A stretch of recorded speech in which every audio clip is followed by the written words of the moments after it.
Good morning, ladies and gentlemen, and dear delegates. You are very welcome today to this Global Gateway Forum 2025, and a very warm welcome as well to those of you joining online from across Europe and around the world. I'm Jennifer Baker. I will be your MC this morning, introducing you to our dear leaders and giving you some practical information as well. This renewed Global Gateway Forum opens a strategic conversation to discuss the opportunities and the constraints of investment partnerships with political leaders from all business sides and financiers from all sides as well. The agenda will kick off this morning with an exchange on the state of the world. You will hear from our dear leaders who will join us from this side of the stage. And now, to kick things off, let's have a quick look at a video to set the scene.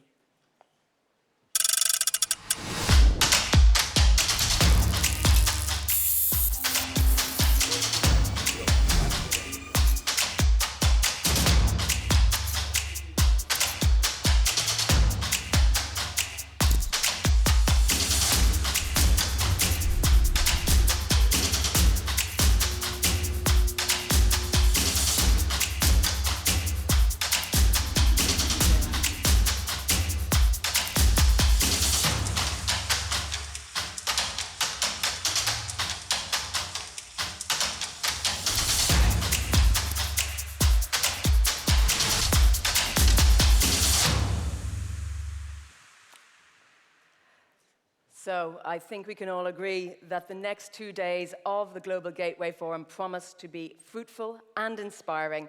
So now we will commence by hearing from our leaders, but first, to formally start proceedings, it is my great pleasure to introduce Her Excellency, President of the European Commission, Ursula von der Leyen.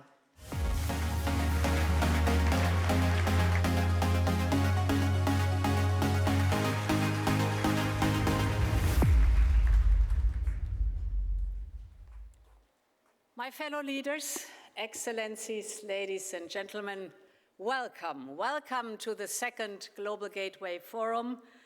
It has been now 4 years since we launched Global Gateway, and in that time, the world has changed profoundly. We are now well into an era of highly competitive and transactional global politics. Tariffs and trade barriers are back as a tool of geopolitics and geoeconomics. Export controls have become a tool of statecraft to damage competitors and extract concessions. Dependencies are weaponized, including those created by unsustainable foreign investments, which have left too many countries burdened with unsustainable debts. Faced with that reality, advanced economies, emerging markets, and developing nations are asking the same urgent questions. How do we build strategic strength at home? How do we break free from dependencies? How do we diversify our partnerships and make them reliable?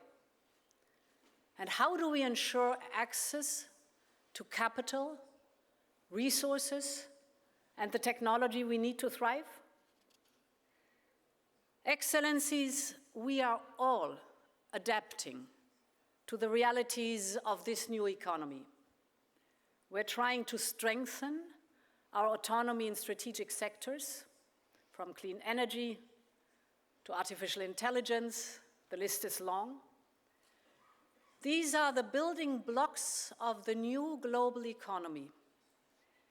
They will enable us to compete, to sustain our industries, to secure lives and livelihoods, and to determine our own future. And this is true to all of us here in the room. But we also recognize that independence does not mean isolation. Value chains are too complex and too global to go it alone. So the way forward is through partnerships. Partnerships based on common interests and respect for sovereignty. And that is what unites us here today. That is Europe's approach. Like you, we recognize that our strength relies on diversifying our relationships. And that's why we are expanding our network of free trade agreements. Let me give you some examples. In the last year alone, we have reached new trade deals with Mercosur and Mexico. We secured an initial agreement with Indonesia. We're now in talks with India and want to conclude before the end of this year. We're advancing with Malaysia, the United Arab Emirates, and others. All agreements are designed to boost economic security on both sides. And this is exactly a similar approach that we are taking internationally for investment with Global Gateway. Global Gateway is about mutual benefits. Our initial goal was to mobilize 300 billion euros in 5 years. But today we have already hit that target. In 4 years, we have already mobilized more than 306 billion euros, and I'm confident that we will surpass 400 billion by 2027. And this shows what we can achieve when we align together our strategic priorities and channel investments to where they have the greatest impact. When we do so, we strengthen our economies and secure our autonomy. And we want to work with you, all of you here in the room and online, to focus Global Gateway even more on key value chains.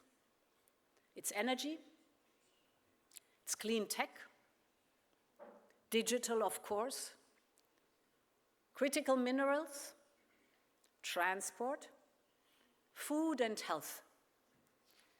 And in all these fields, our goal is to combine our strength, to build up resilient value chains together with local infrastructure, but also, most importantly, local jobs, local skills, and local industries. Let me give you an example. The Lobito Corridor. The Lobito Corridor in Central Africa is an example of what it looks like in practice.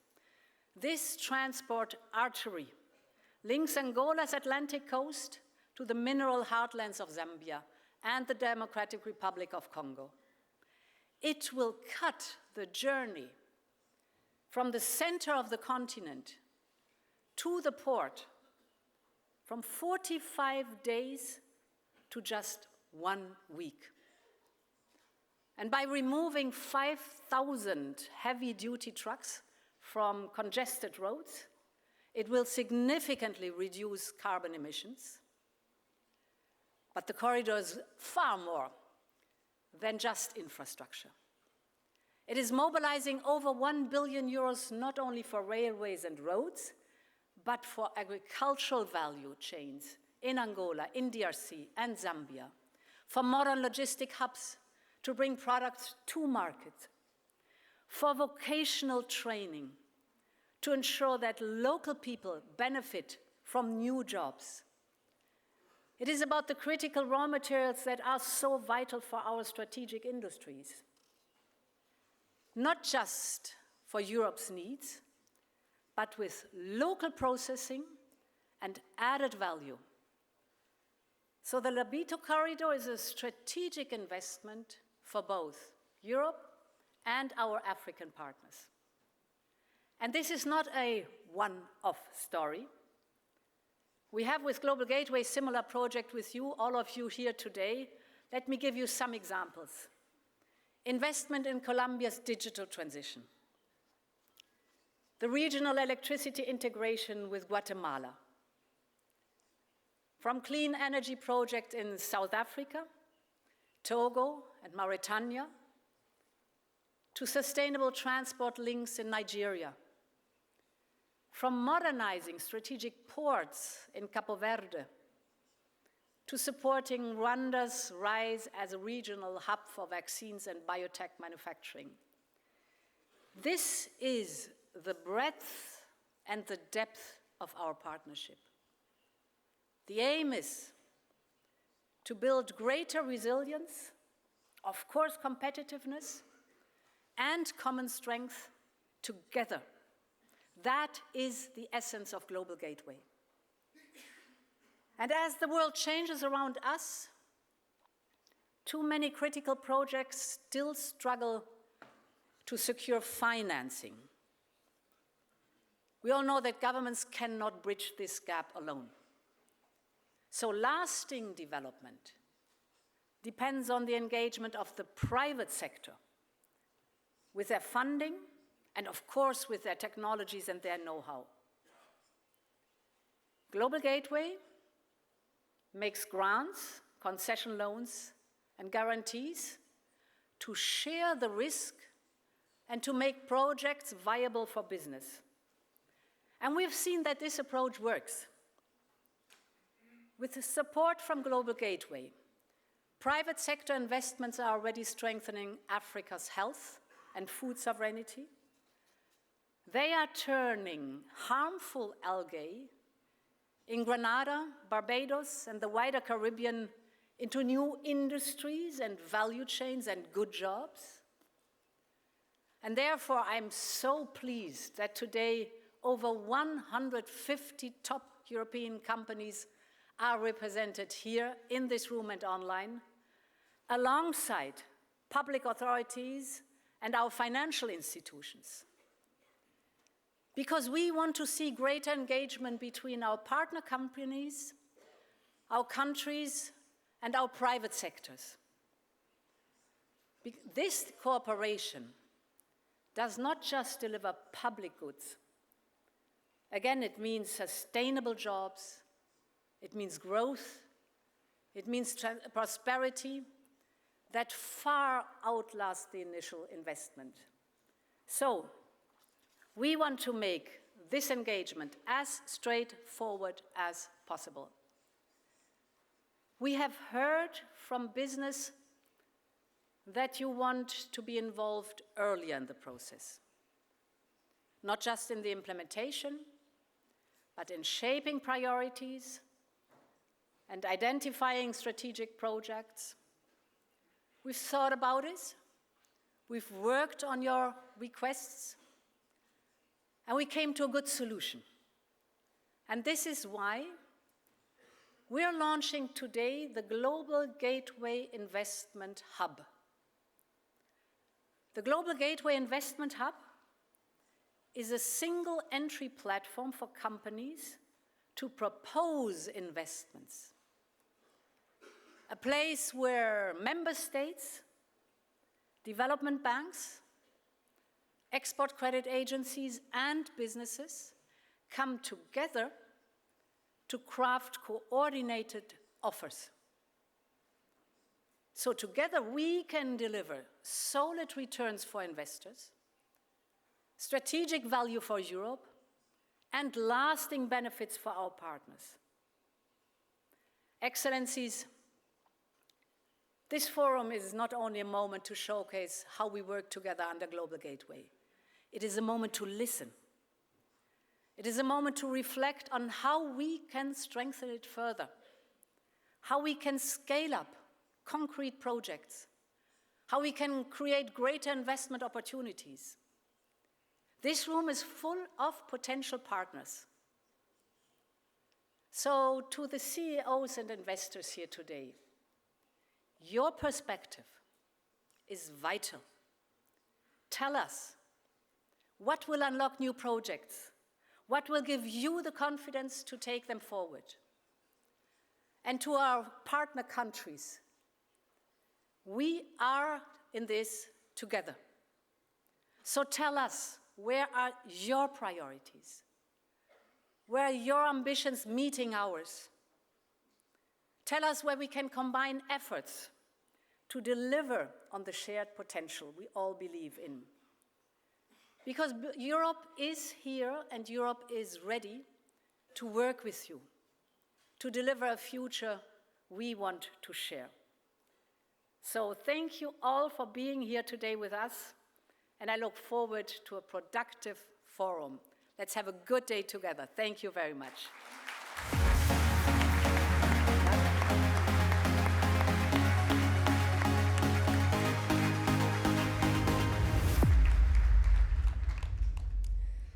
Thank you so much for those inspiring words, Madam President. We now hear from our leaders who have joined us here today. We are very proud and very privileged to have so many of you. Our first speaker is His Excellency João Manuel Goncalves Lourenço, Chairperson of the African Union and President of the Republic of Angola. Thank you very much, sir.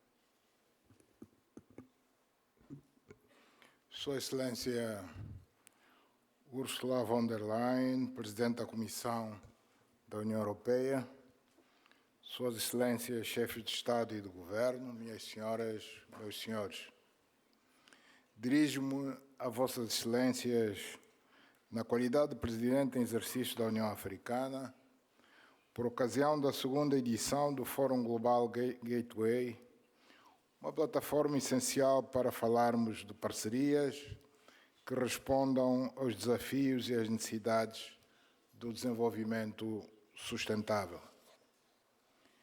Este encontro assinala um marco histórico nas relações entre a União Africana e a União Europeia, por estarmos a celebrar o 25º aniversário da nossa parceria estratégica, no momento em que a comunidade internacional enfrenta desafios e tensões geopolíticas crescentes. Fizemos um percurso comum que dura 25 anos, por isso considero que estamos num momento de maturidade nas nossas relações, impondo-se a necessidade de assumirmos um renovado compromisso de tornar esta parceria na força motriz capaz de moldar um futuro partilhado.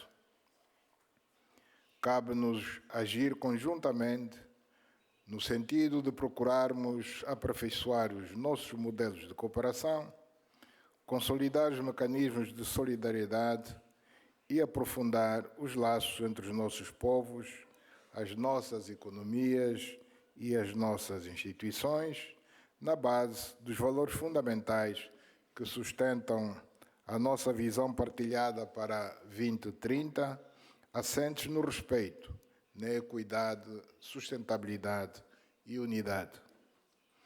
Olho para este fórum como uma renovada oportunidade para abordarmos as questões que promovem a construção de pontes, que nos levem aos melhores caminhos para partilharmos responsabilidades e transformarmos desafios em novas perspectivas neste mundo de interdependência em que conectividade já não se limita apenas a infraestruturas físicas, mas também a um conjunto de fatores de que realço a segurança energética, a segurança alimentar, a transição digital, a integração econômica, a inclusão social e a resiliência climática. Excelências, a parceria entre a União Africana e a União Europeia no quadro do Global Gateway tem um imenso potencial e representa, no nosso entendimento, um instrumento fundamental para transformar oportunidades em resultados concretos, na base de uma cooperação reforçada na confiança mútua e na de uma visão estratégica que nos permita alcançar os objetivos que delineamos em comum. Em África, traçamos a meta da industrialização e estamos fortemente empenhados em alcançar este objetivo, desenvolvendo capacidades que podem impulsionar a transformação local dos recursos, com vista a procurarmos criar empregos dignos para a juventude africana, agregar conteúdo tecnológico aos produtos e, desta forma, mitigar os fluxos migratórios para a Europa, forçados por escassez de emprego e falta de alguma perspectiva dos jovens. Estamos profundamente cientes de que é fundamental acrescentar mais-valias às matérias-primas de África, tornando-as mais competitivas nos mercados internacionais, de que resultariam mais recursos financeiros para investirmos nas nossas economias, que se encontram numa fase de redinamização no quadro da Zona de Comércio Livre Continental e no da construção de infraestruturas para o desenvolvimento de África. É em função desta visão que a União Africana realizará em Luanda, neste mês de outubro, uma cimeira sobre o financiamento para o desenvolvimento das infraestruturas em África, sob o lema Capital, Corredores, Comércio. Investir em infraestruturas para a Zona de Comércio Livre Continental Africana e a prosperidade partilhada. Falo deste tema aqui por considerar estar no local e momento apropriados para mobilizar sensibilidades, interesse e capital financeiro que poderiam ser canalizados para os objetivos que referi por via dos mecanismos europeus de apoio ao desenvolvimento e pelos canais do setor privado e empresarial da Europa aqui representado. Terão certamente benefícios importantes se associarem a nós na concretização deste grande sonho africano que começa a tornar-se realidade com a execução de projetos de edificação de portos, caminhos de ferro, estradas, aeroportos, barragens hidroelétricas, parques de painéis fotovoltaicos e de outras importantes infraestruturas. Durante a conferência, teremos a oportunidade de apresentar aos nossos parceiros internacionais um vasto painel de prioridades de investimento no continente africano, já projetados no Programa para o Desenvolvimento de Infraestruturas em África, vulgo PIDA. Creio tratar-se de uma grande oportunidade para procurarmos alinhar as prioridades africanas com os instrumentos de cooperação já em curso, muito especialmente o Global Gateway, que oferece perspectivas concretas de parceria e de criação conjunta de iniciativas refletidas no Africa Europe Investment Package, cuja implementação levará à ampliação e consolidação de resultados decorrentes da nossa ação comum. Excelências, a cooperação estratégica entre a União Europeia e a União Africana sobre projetos estruturantes reforçou-se na sequência da terceira reunião ministerial União Africana-União Europeia, realizada em maio de 2025. Nessa ocasião, foram reconhecidos os progressos já alcançados e foi dado realce ao impacto transformador de iniciativas comuns, de que destaco o Mercado Único Africano de Eletricidade, o Plano Diretor dos Sistemas de Energia Continental, a Estratégia Africana de Eficiência Energética, o Mecanismo de Mitigação de Risco Geotérmico e o Programa de Desenvolvimento de Infraestruturas em África, como há bocado me referi, PIDA. Foi lançado um número considerável de projetos estruturantes em África, o que evidencia o grande dinamismo de que se reveste a cooperação entre a União Africana e a União Europeia, que vai para além das infraestruturas em si mesmas, cobrindo o reforço de capacidades, a formação técnica e a modernização regulatória, compondo assim um conjunto de fatores essenciais para garantir benefícios duradouros para as nossas populações. Gostaria de poder enumerar todos esses projetos, mas por razões de tempo concentrar-me-ei apenas no grande projeto do Corredor do Lobito, pelo potencial de desenvolvimento econômico e social que pode gerar, não apenas em Angola, mas também na região da África Austral, pelas facilidades de transportação de bens e pessoas a preços competitivos, permitindo a ligação e encurtando distâncias entre o Atlântico e o Índico através da conexão com o corredor da Tazara e com o resto do mundo. O corredor do Lubito tem ainda uma importância geopolítica e econômica fundamental, por se tratar de uma plataforma logística que vai encurtar as rotas marítimas internacionais, favorecer o comércio internacional e as trocas comerciais entre a Ásia, a África, a Europa e a América, como dinamizar também o comércio intra-africano, fortalecer a zona de comércio livre continental africana e prestar um relevante contributo para integrar a África nas cadeias globais de valor.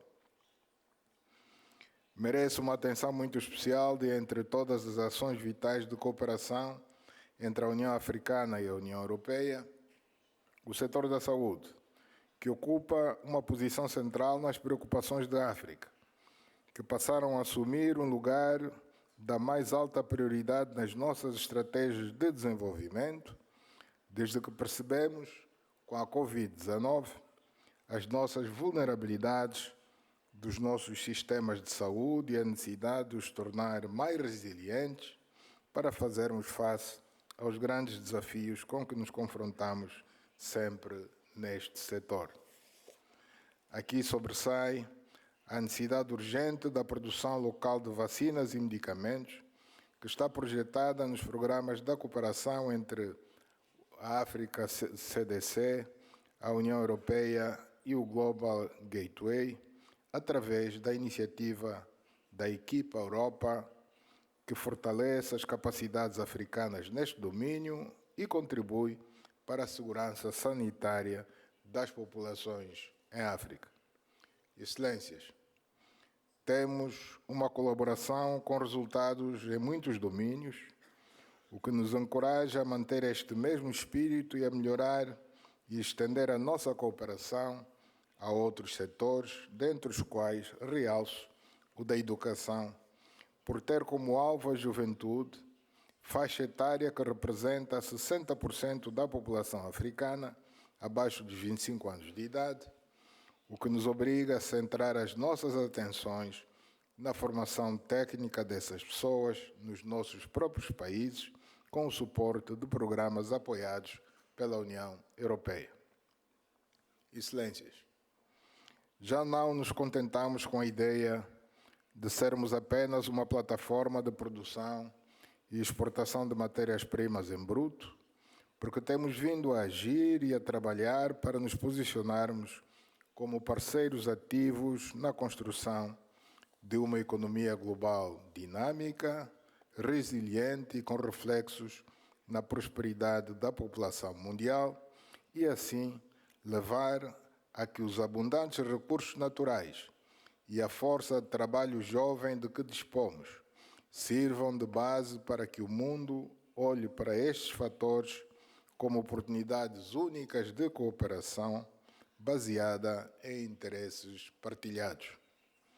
É claro que chegaremos a esses objetivos quando conseguirmos criar um quadro de parcerias que inclua o financiamento adaptado ao risco, a transferência tecnológica condicionada aos programas de formação, o apoio à criação de indústrias locais e outros aspectos não menos importantes, que no seu conjunto promovam fatores que levem à criação de um multilateralismo inclusivo, eficaz e suficientemente representativo para que possamos abordar os aspectos relativos ao financiamento do desenvolvimento de África de um modo mais equitativo e equilibrado.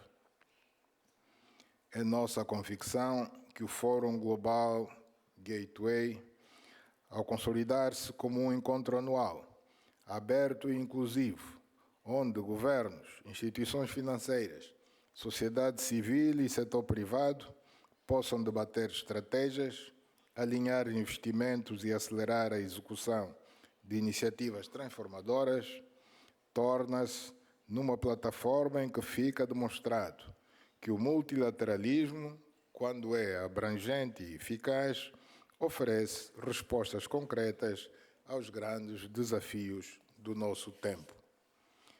Permitam-me que reafirme o compromisso da União Africana e de Angola em trabalhar com todos os parceiros para que o Global Gateway seja um verdadeiro marco transformador nas relações internacionais, baseado em resultados e orientado para a industrialização da África e para a conectividade global, de modo a tornar-se numa força de prosperidade partilhada. Muito obrigado pela vossa atenção.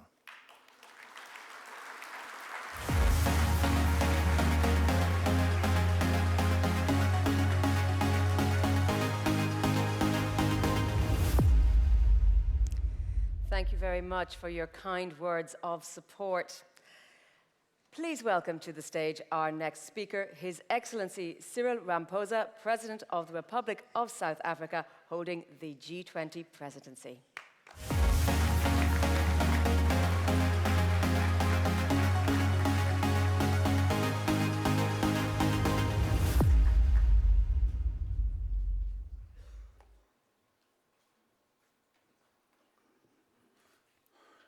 Your Excellency, President Ursula von der Leyen, fellow heads of state and government from Africa, especially President Lourenço, the chairperson of the African Union, leaders from Latin America and the Caribbean and Europe, and honorable ministers and distinguished guests, and ladies and gentlemen. Thank you for inviting South Africa to this Global Gateway Forum.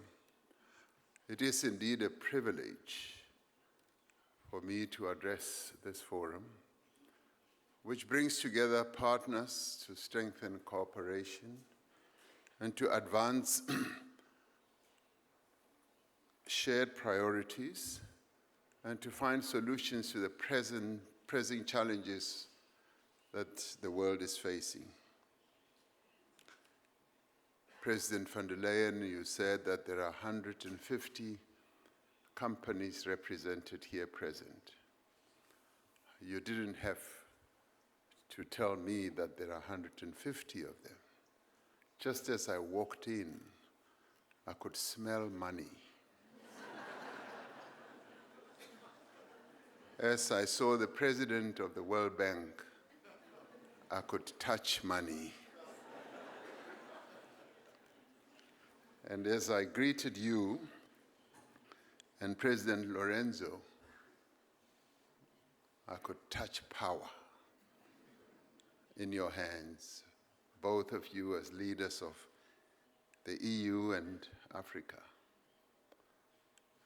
But as I encountered President Tshisekedi and President Kagame, whom I'm sitting next to, I could feel the energy for making peace. So I'm in a good place.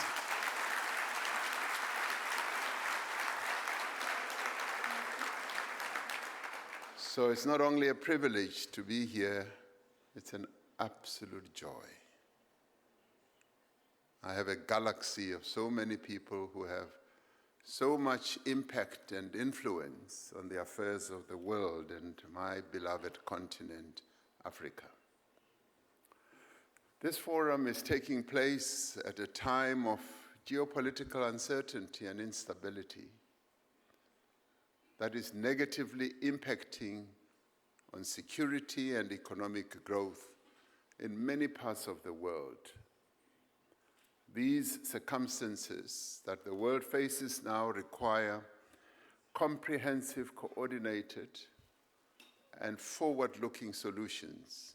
And these challenges, in fact, call for a renewed commitment to the peaceful resolution of conflict, respect for international law, the strengthening of multilateralism, and the progressive reform of international bodies like the United Nations and the WTO.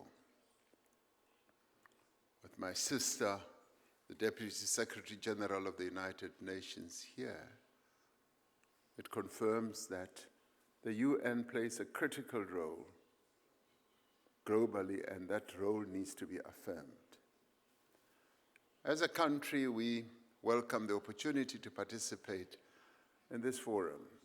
The strategic partnership between South Africa and the EU has evolved in scope and substance over the years. The South Africa-EU summit in Cape Town earlier this year reaffirmed our shared values and further deepened the cooperation between South Africa and the EU, but more broadly, also the relationship between Africa and the EU. Together, we have an opportunity to strengthen resilience by advancing investments in digital and green infrastructure, in trade infrastructure, as President Lourenço was saying about the Lobito corridor, fostering innovation, securing supply chains, and encouraging diversification that supports sustainable and inclusive growth. We welcome the support this partnership provides to the development of transport networks, a just transition and climate resilience, pandemic preparedness on the health side, and vaccine production and digital connectivity.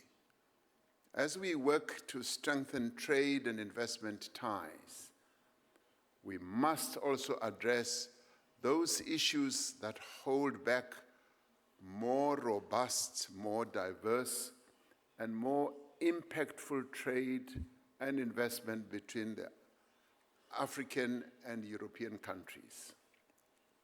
We need to work together to overcome the tariff and non-tariff barriers that constrain the breadth and the scale of African exports to the European Union. We must use investment and trade as effective tools and instruments to foster industrialization on the African continent.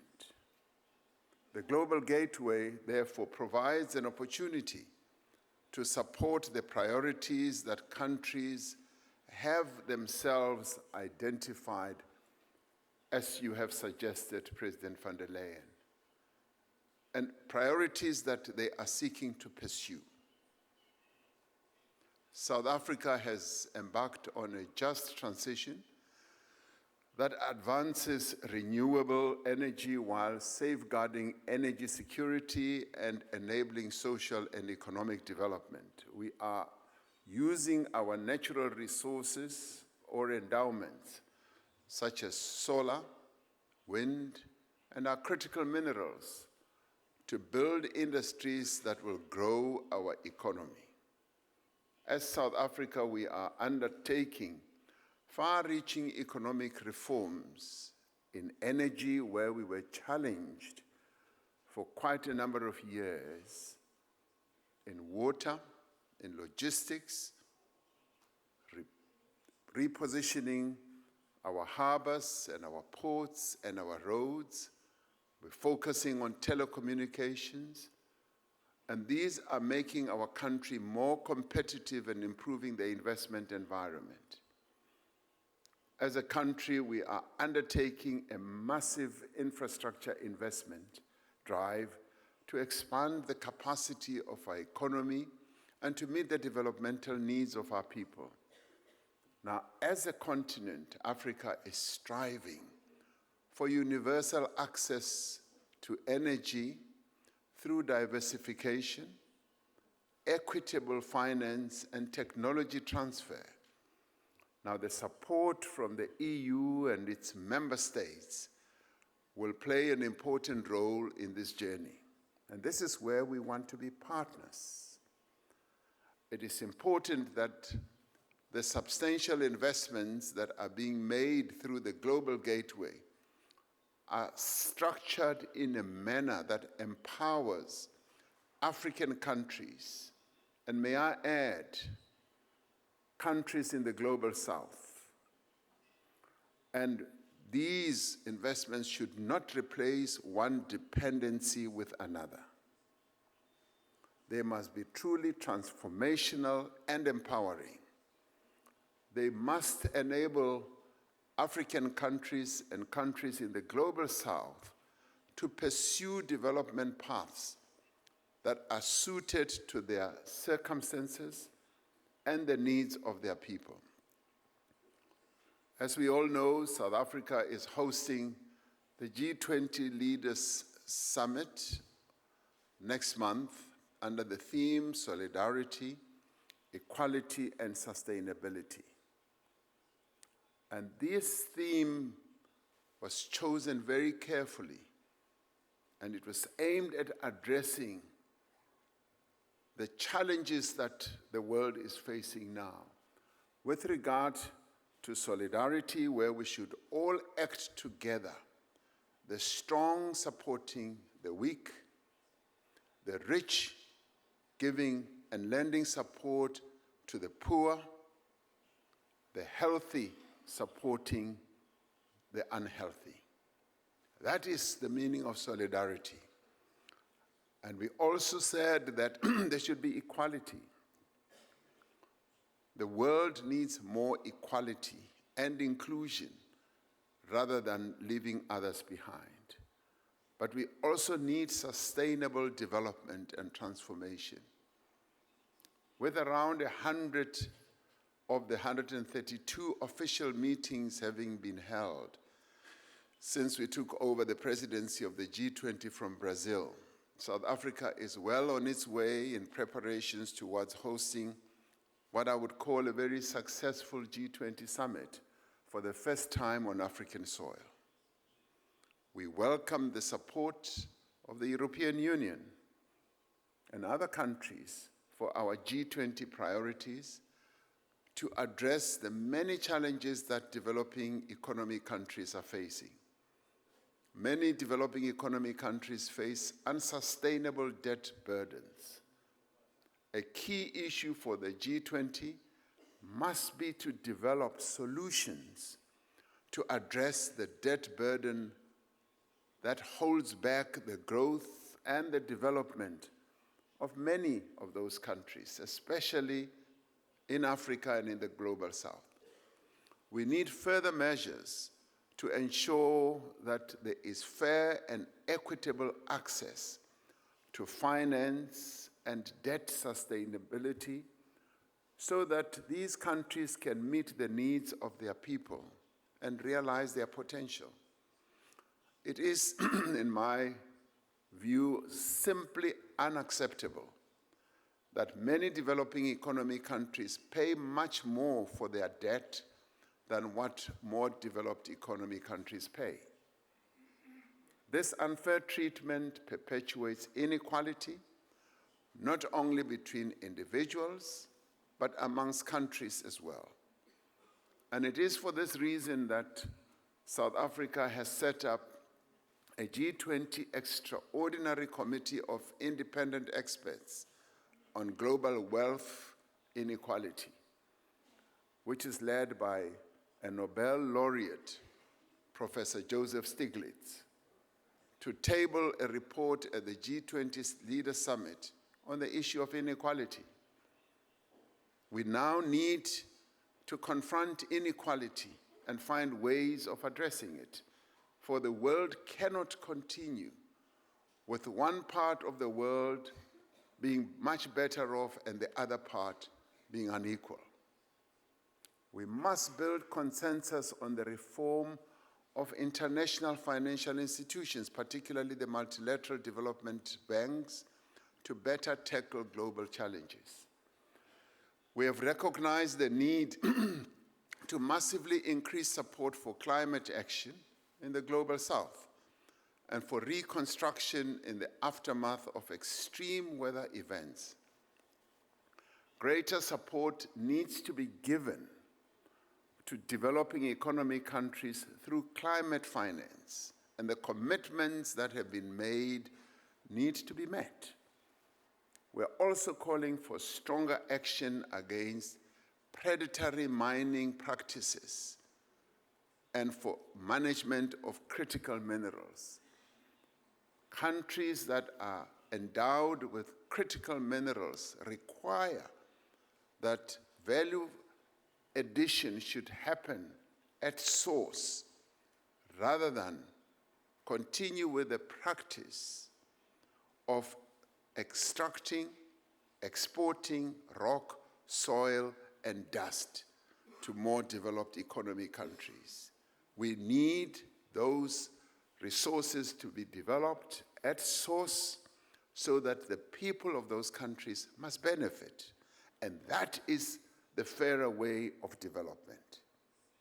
We are focusing on strengthening the multilateral trading system while recognizing that the WTO remains the only multilateral body capable of managing divergences and coordinating positions in global trade, so that things like tariffs should not be weaponized.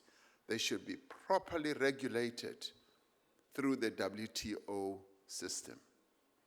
We remain committed to working closely with the EU to ensure that our shared ambitions translate into tangible outcomes.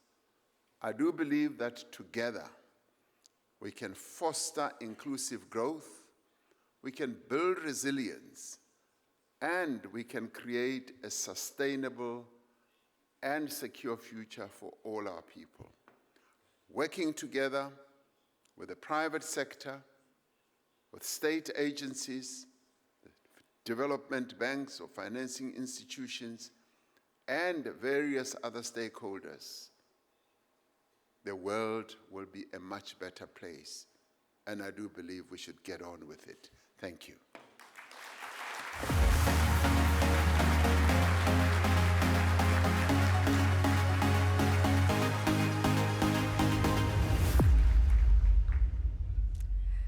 Thank you for setting the bar high for our discussions here at the Global Gateway Forum.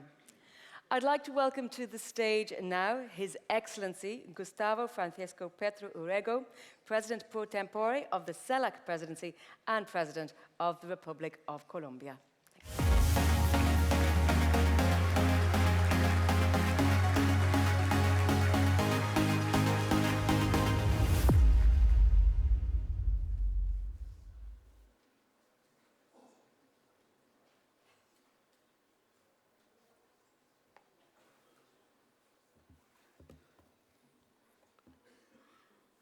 Bien, yo vengo en nombre de la presidencia de la CELAC, la Comunidad Económica de América Latina y el Caribe, que expresa un poco sin mayor acción el intento de integración de todo un continente, de un continente que tiene sus diferencias, que llega hasta el río Bravo, en la frontera con los Estados Unidos de Norteamérica. Hay dos países limítrofes allí, los Estados Unidos de México y los Estados Unidos de Norteamérica.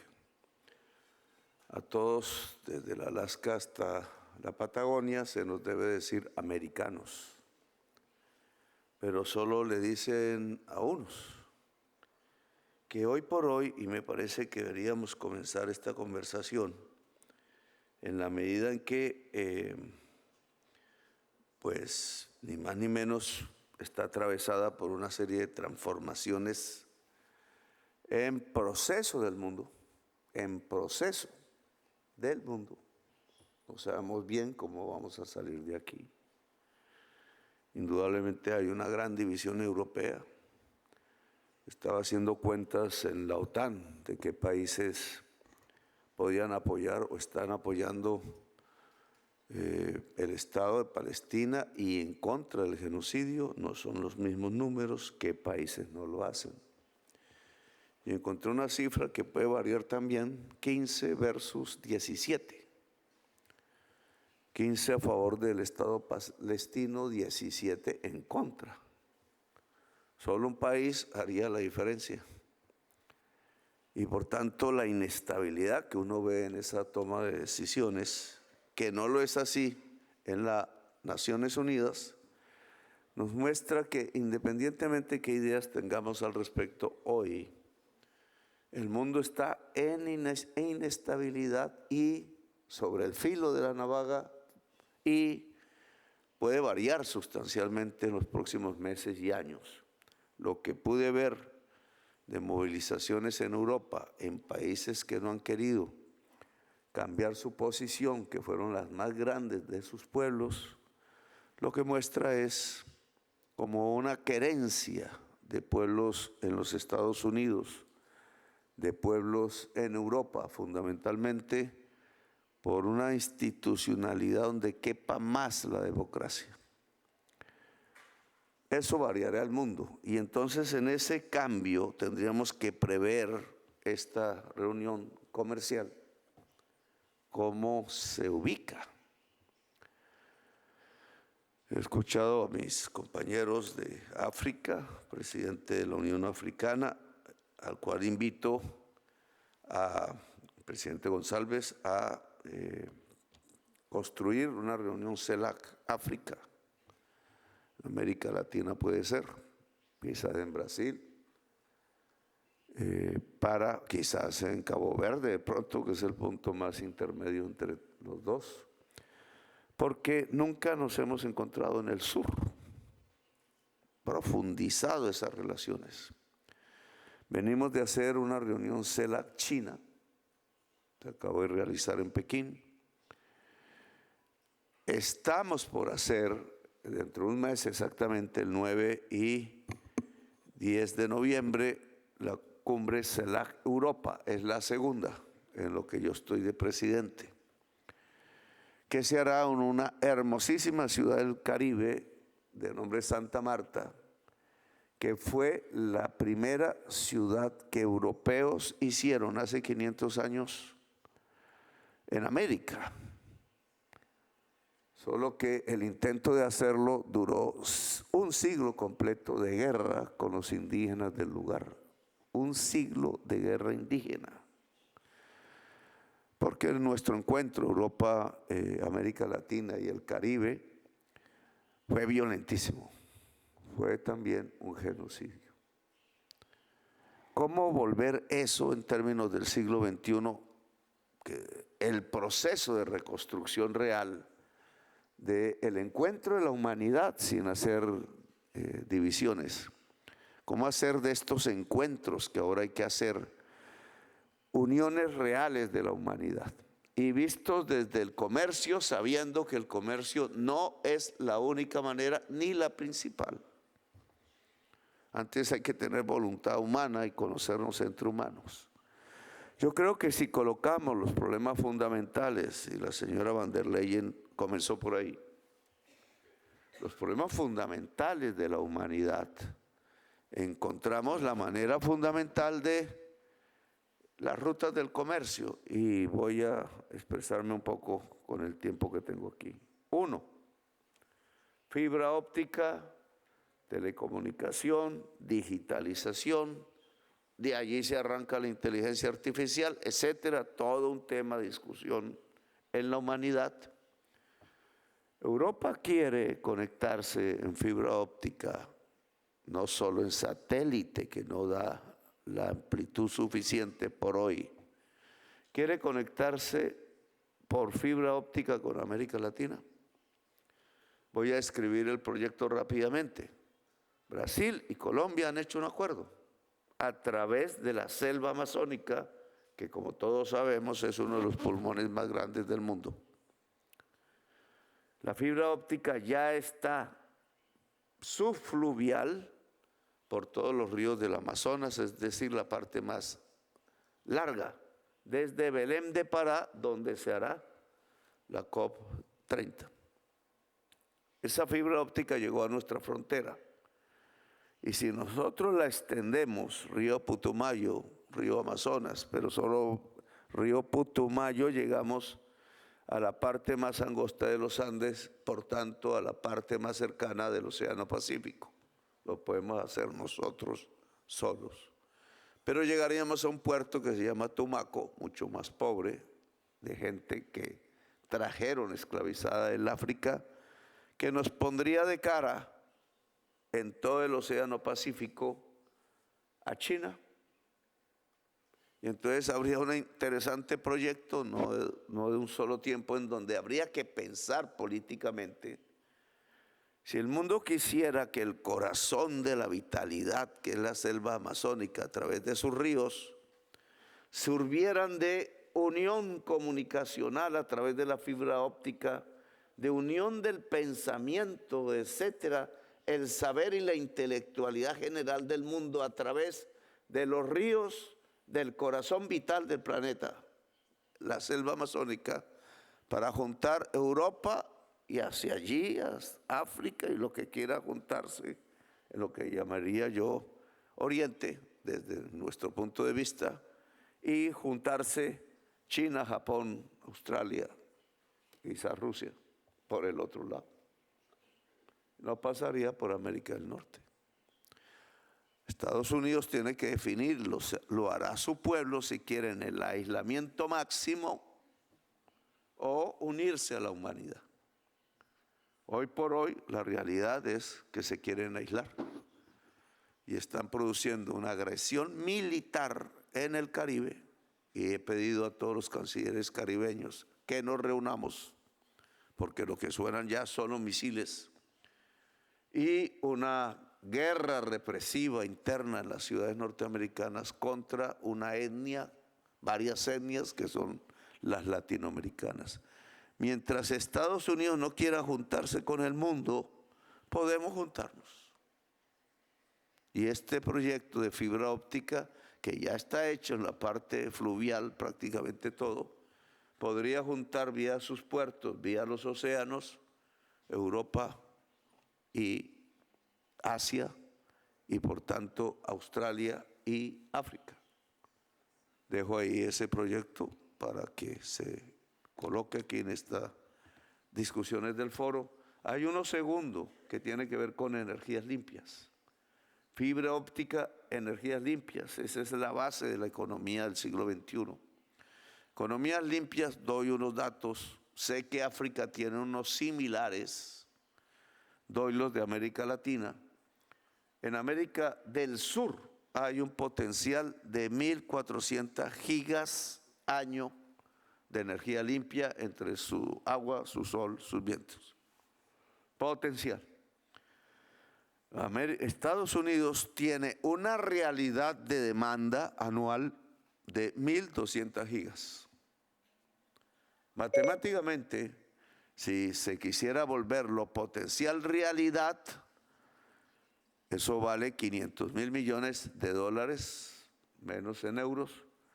Se podría interconectar eléctricamente la energía eléctrica de América del Sur limpia, hecha realidad con esa inversión, y la demanda de energía fósil que tiene hoy los Estados Unidos. Sería una especie de 30% de superación de la crisis climática mundial. Si ese mismo esfuerzo se examinara África, Europa, pues estaríamos saltando y deteniendo el colapso climático. Pero obviamente, como aquí se ha hecho, no es una nueva colonización, sino que es una nueva juntura democrática de la humanidad y un reconocimiento que Europa puede hacer tanto de América Latina y de África, y una especie de perdón de la historia. Por alguna razón, los acrontes griegos fueron trasladados a Roma, la palabra república con la palabra acronte, pero no fue llevada la palabra democracia. Y los descendientes de los latinos, cuando encontraron América, castellanos y otros portugueses, pues no exportaron democracia, sino a los acrontes, la esclavitud, la servidumbre. Este es el momento de rehacer las cosas, de darnos la mano, de construir una paz, de derrotar los acontres que están ahora en otras partes asesinando niños y de mirar una humanidad que salve del colapso climático a través de fuertes inversiones que son rentables y que aquí he mencionado solo en 2 proyectos, que podrían ser muchos más, que es la fibra óptica intercontinental y las energías limpias suficientes para detener el colapso climático. Gracias, muy amables.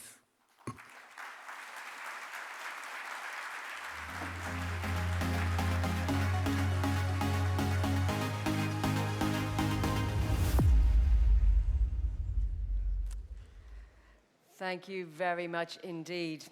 We now move on to our next speaker. I am delighted to welcome to the stage His Excellency Paul Kagame, President of the Republic of Rwanda. Thank you.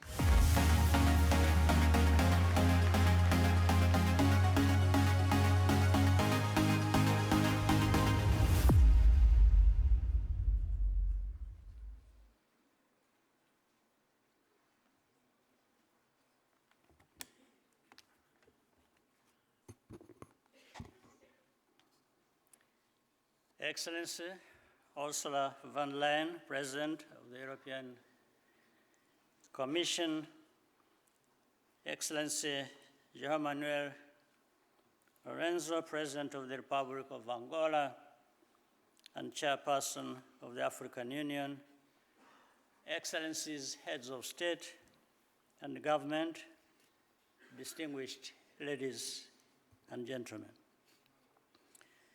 It is a pleasure to join you today. This forum has in short time proven its worth by connecting ideas and resources and turning them into real investment. This year's focus on global connectivity is both timely and necessary. The world is facing economic and political shifts that are testing old assumptions about globalization. The answer is not to retreat or turn inwards. Our economies and security are intertwined in ways that cannot be reversed. The challenge is to make this integration equitable so that the opportunities and the benefits of growth flow both ways. But cooperation only works when it is built on the right foundation. We are here to discuss partnerships. However, the term seems to mean different things to people. For some, it's about giving instructions and setting conditions. For others, it means complying. Africa's experience shows that this approach does not deliver the transformation that we need. A good partnership does not create dependency. It creates value. If you want to work with Africa, a true and lasting partnership must be equal, with shared risk and reward. For Africa, the priorities are clear. We need infrastructure, technology, and industries to trade competitively. For Europe, the opportunity is equally evident. Africa offers a growing market, talent, and the natural resources essential for the green and digital transformation. Our interests are aligned, and this is the right time to turn them into sustained mutual growth. This is precisely what the Global Gateway can make possible if we remain consistent and pragmatic. There are already compelling examples on the continent. In Kigali, BioNTech's first end-to-end mRNA vaccine manufacturing facility in Africa is taking shape, supported by the European Union through the Team Europe initiative. This project is a milestone for regional vaccine production. It will reduce Africa's import dependency and strengthen our ability to respond to the future pandemics. This is a good example of a productive partnership with ripple effects that extend far beyond a single country. To sustain the momentum and the gains, financing must mobilize the private sector and strengthen local ecosystems. This is the spirit the Global Gateway should continue to promote. We thank the European Union for championing this platform. The work has begun, and we are making good progress. Rwanda will continue to do its part to ensure that these efforts translate into measurable impact. Here, let me end by reaffirming what President Ramaphosa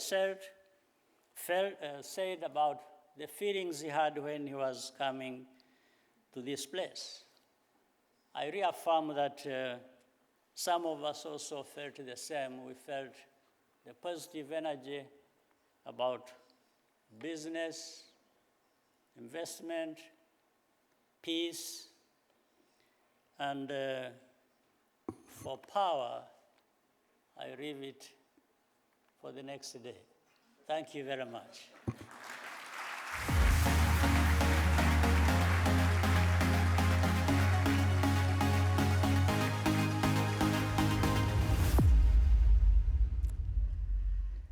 Thank you very much. Now, our next speaker is His Excellency Felix Tshisekedi, President of the Democratic Republic of the Congo. Thank you very much.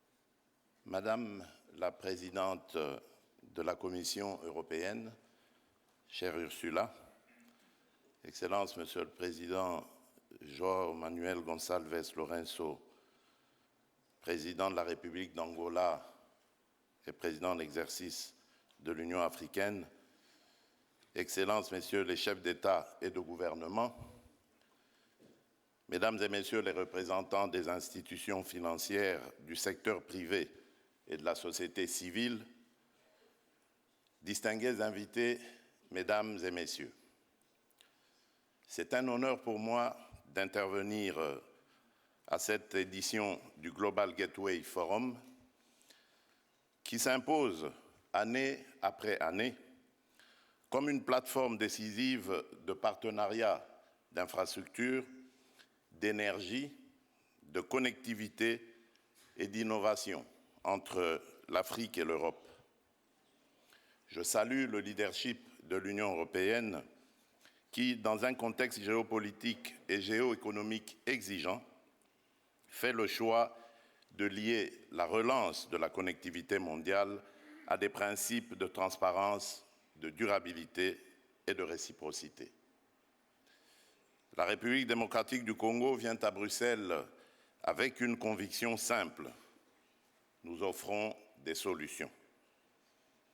Pays continent au cœur de l'Afrique, riche de ressources stratégiques et d'une jeunesse audacieuse, mon pays est engagé dans une transformation profonde, énergétique, numérique, démographique et écologique, et il souhaite l'ancrer dans un pacte de maturité avec tous ses partenaires, notamment l'Europe, un partenariat d'égal à égal, aligné sur les priorités de nos peuples et ouvert au co-investissement privé. Dans cette dynamique, permettez-moi de vous présenter quelques initiatives phares portées par la République démocratique du Congo et en lien direct avec les piliers du Global Gateway. Il y a en premier lieu le corridor de Lobito.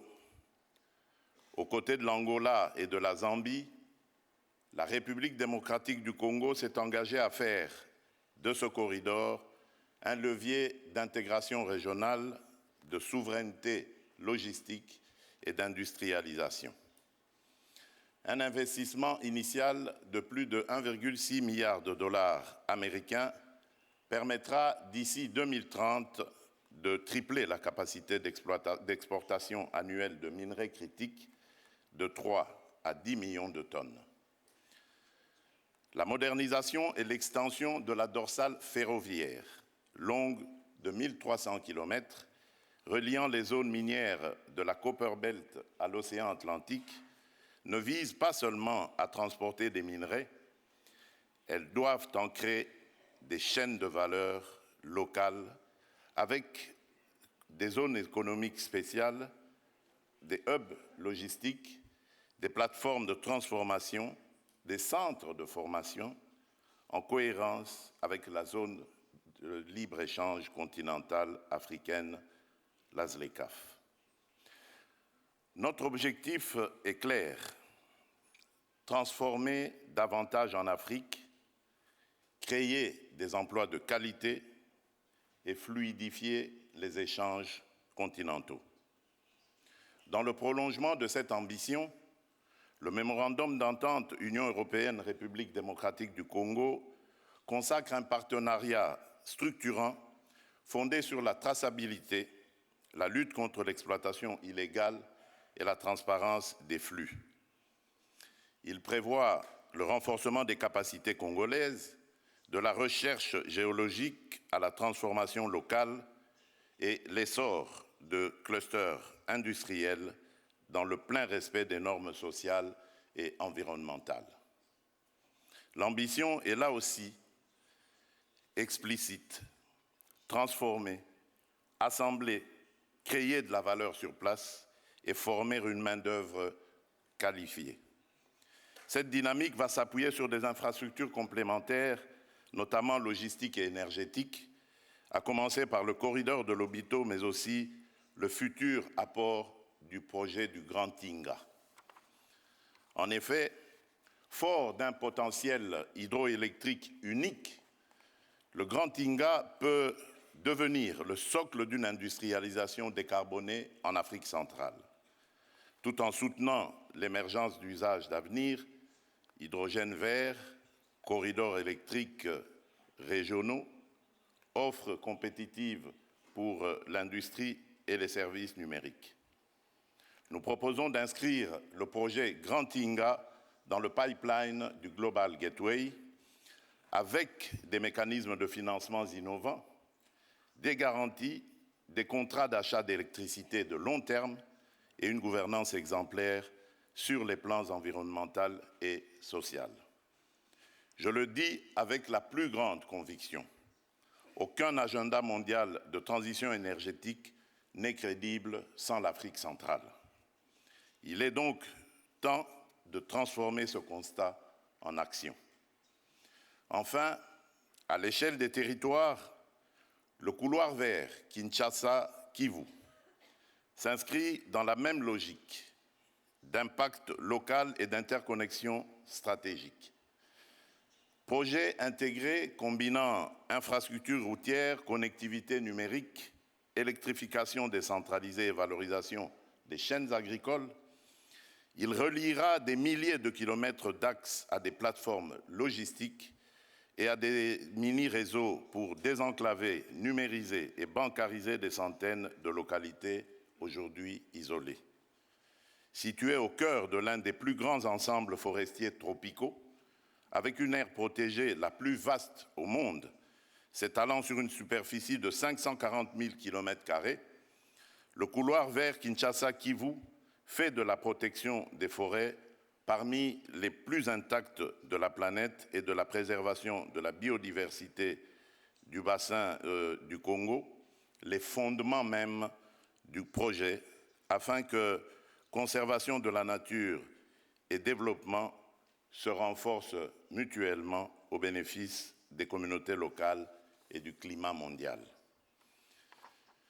Déjà soutenu par l'Union européenne à travers l'initiative Global Gateway, le couloir vert constitue un projet de cohésion territoriale majeur.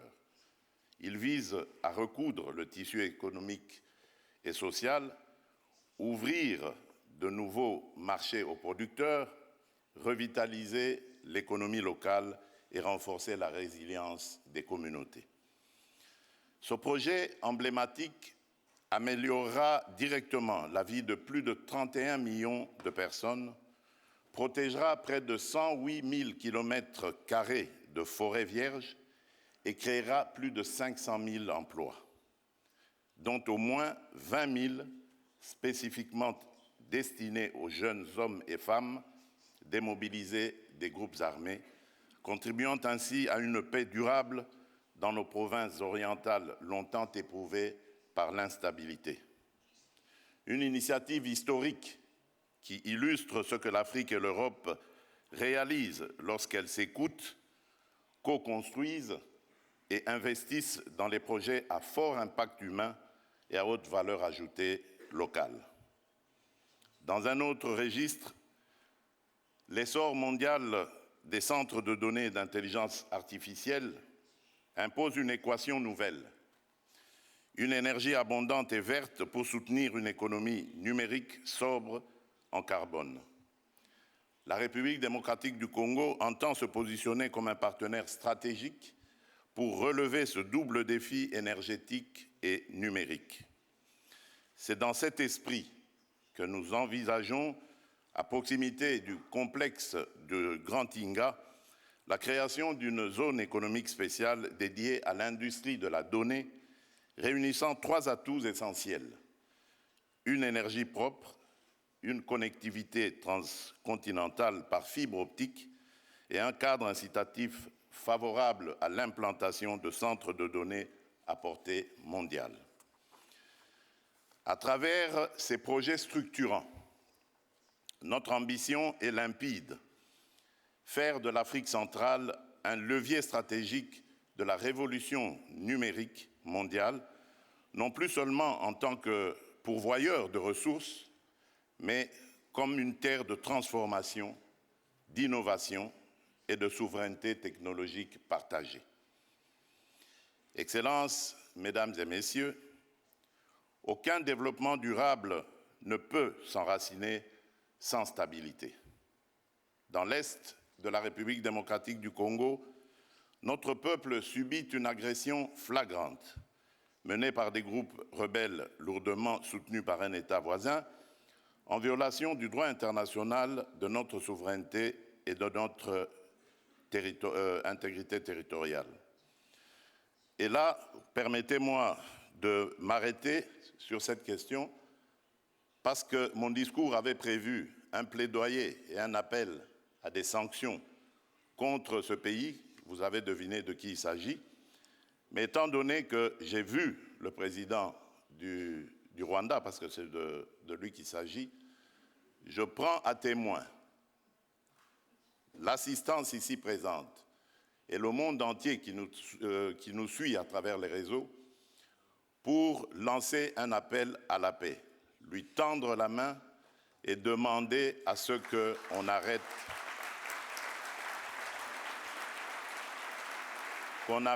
cette escalade. Monsieur le Président, vous le savez très bien, depuis que j'ai été élu en 2019, lors de mon premier mandat, je suis allé voir tous mes 9 voisins, plus particulièrement le Rwanda et l'Ouganda, pays avec lesquels nous avions des tensions, pour vous proposer de travailler ensemble, de rapprocher nos peuples, nos communautés, pour le développement et le bien-être de celles-ci. À aucun moment, je n'ai affiché une attitude belliqueuse, quelle qu'elle soit, à l'égard du Rwanda ou de l'Ouganda ou d'un autre de nos 9 voisins. Aujourd'hui, nous vivons cette situation et nous sommes les deux seuls capables d'arrêter cette escalade. Je le dis en prenant à témoin le président Lourenço, notre président actuellement de l'Union africaine, dont je rends d'ailleurs un hommage particulier pour son implication dans cette crise, et qui, comme vous le savez, était à quelques encablures de la régler définitivement. Mais malheureusement, sans aucune raison, en tout cas je n'en ai jamais entendu jusqu'à ce jour, vous avez boycotté cette cérémonie alors que nous étions à 98% déjà de recouvrer une paix durable. Mais il n'est pas trop tard pour bien faire. Et c'est pour ça que je prends à témoin ce forum et à travers lui le monde entier pour vous tendre la main, Monsieur le Président, à ce que nous fassions la paix des braves. Et cela demande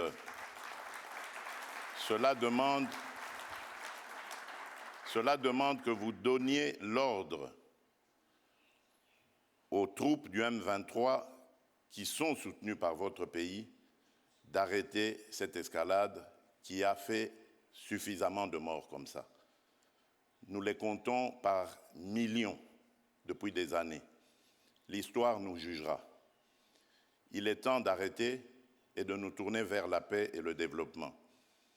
Je remercie le président Cyril Ramaphosa qui est venu à nos côtés, qui n'a pas hésité à envoyer ses troupes, dont d'ailleurs certains éléments sont tombés sur le champ d'honneur dans notre pays, au front, ce qui nous oblige à rester définitivement reconnaissants envers la République d'Afrique du Sud et des autres républiques sœurs de Tanzanie et de Malawi qui avaient aussi contribué à des troupes. Mais je crois que l'Afrique aujourd'hui a besoin de passer à autre chose, Monsieur le Président Paul Kagame, et nous en sommes capables. Prenons simplement le courage de nous regarder en face, de dire ce qui ne va pas et de prendre les décisions les bonnes pour nos populations. Et donc, le plaidoyer que j'avais prévu pour appeler à des sanctions, je préfère le suspendre pour le moment, en attendant évidemment d'avoir la réponse du président Kagame, parce que j'ai vu ici dans la salle également l'émissaire du président Donald Trump, dont je salue l'implication dans la crise qui frappe mon pays, et à travers lui également nos amis et frères du Qatar avec son émir qui s'était aussi impliqué. Merci également à l'Union africaine, aujourd'hui représentée par le président Faure Gnassingbé, désigné par le président de l'Union, en exercice de l'Union africaine, le président Lourenço, qui aussi est à nos côtés pour ça. Je crois que cet appel est la preuve que la République démocratique du Congo n'est pas belliqueuse. La République démocratique du Congo veut la paix, la véritable paix qui va entraîner la stabilité et permettre le développement de cette région qui, pour moi, est l'une des plus belles régions du monde, c'est-à-dire cette région des Grands Lacs. J'espère que cet appel sera entendu par le président Kagame et je lui dis ma disponibilité à discuter de cette situation. Excellences, Mesdames et Messieurs, excusez-moi cette digression, je reviens dans mon discours. La République démocratique du Congo réaffirme son engagement d'opérationnaliser la feuille de route émanant de l'accord de partenariat signé en 2023 et confirmer le vœu de le voir fondé sur les réalités d'aujourd'hui, les ambitions de demain et la mémoire des erreurs d'hier. Nous sommes prêts, mais ce futur, nous voulons le construire ensemble, dès à présent, dans la transparence, dans l'équité et dans le respect mutuel. L'Afrique vous attend, la République démocratique du Congo vous accueille. Je vous remercie.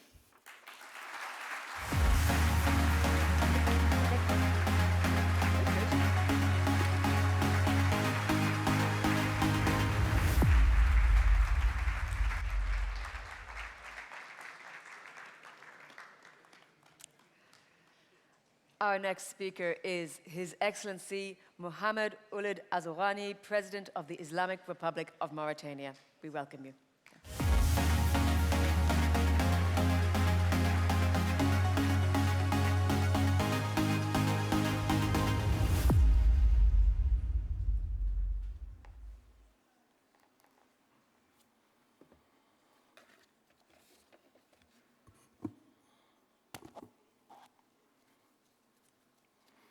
Excellence, Madame la Présidente de la Commission européenne, Excellence, Monsieur le Président en exercice de l'Union africaine, Excellences, Mesdames et Messieurs les chefs d'État et de gouvernement, Mesdames et Messieurs,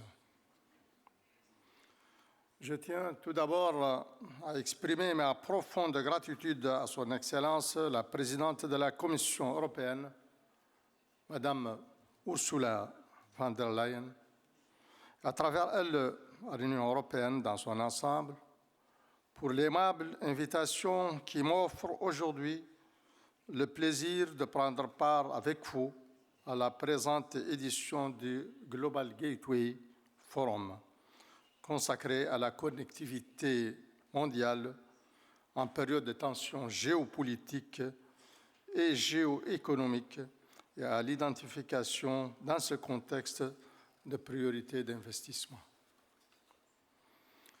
Je voudrais, en outre, exprimer ma très haute appréciation de la qualité des relations de coopération entre mon pays et l'Union européenne. Profonde, diversifiées et constructives, ces relations sont soutenues par un ensemble de valeurs communes et par l'excellence de nos relations bilatérales avec chacun des pays de l'Union.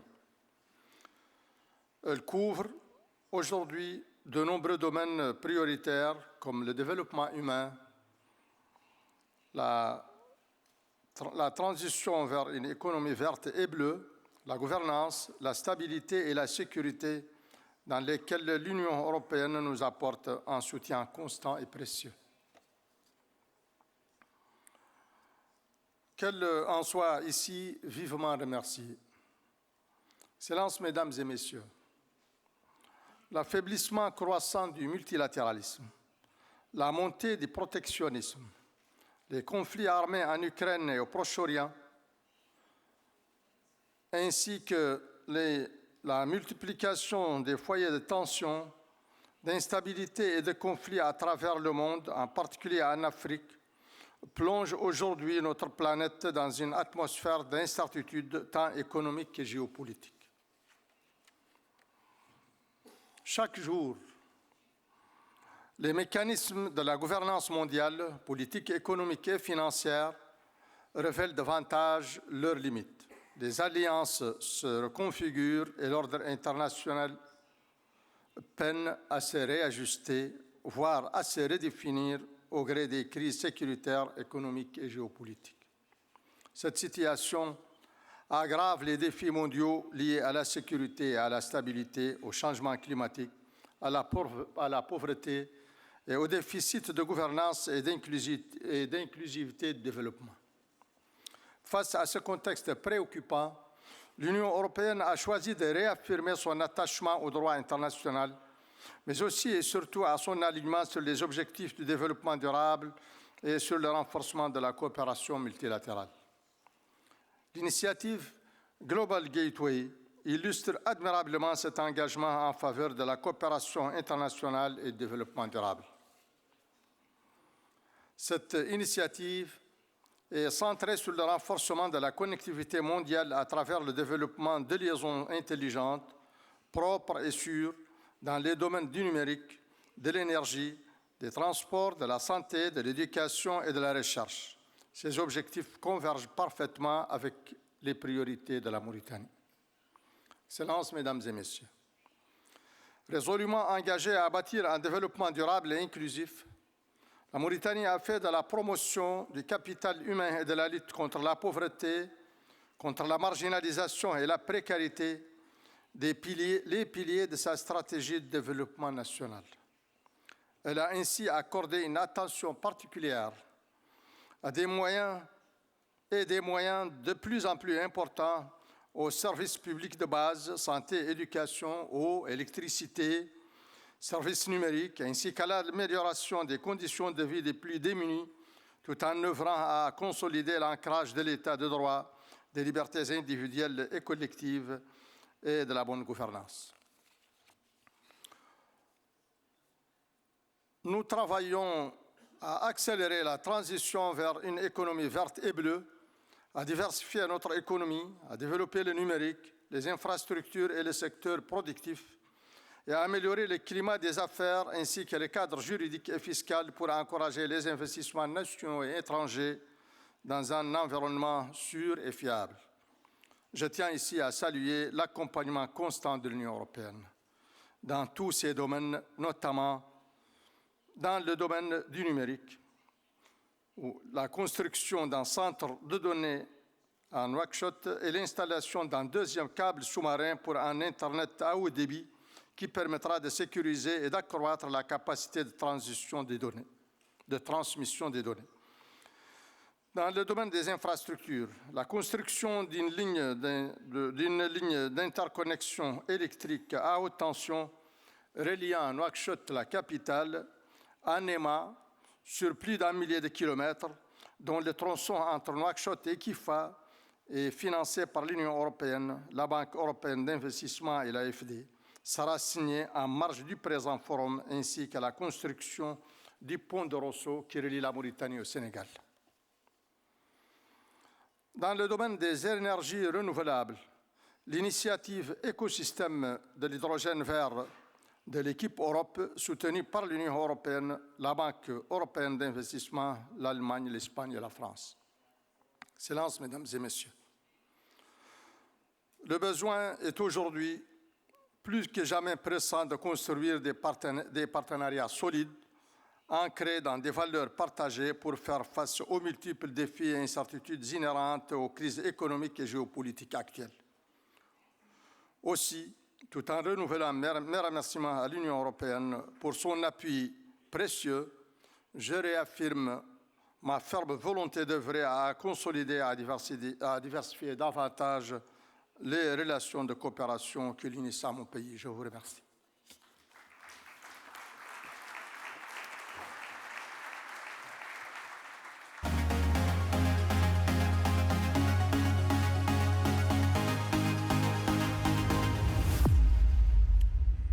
Thank you very much indeed.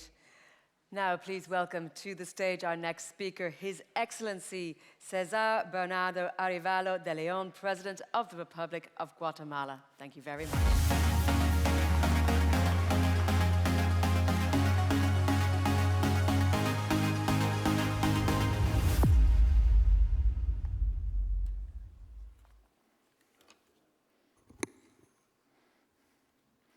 Excelentísima señora Presidenta de la Comisión Europea, Ursula von der Leyen, excelentísimos jefes de Estado y de Gobierno participantes, representantes del sector privado, sociedad civil y organismos multilaterales, muy buenos días.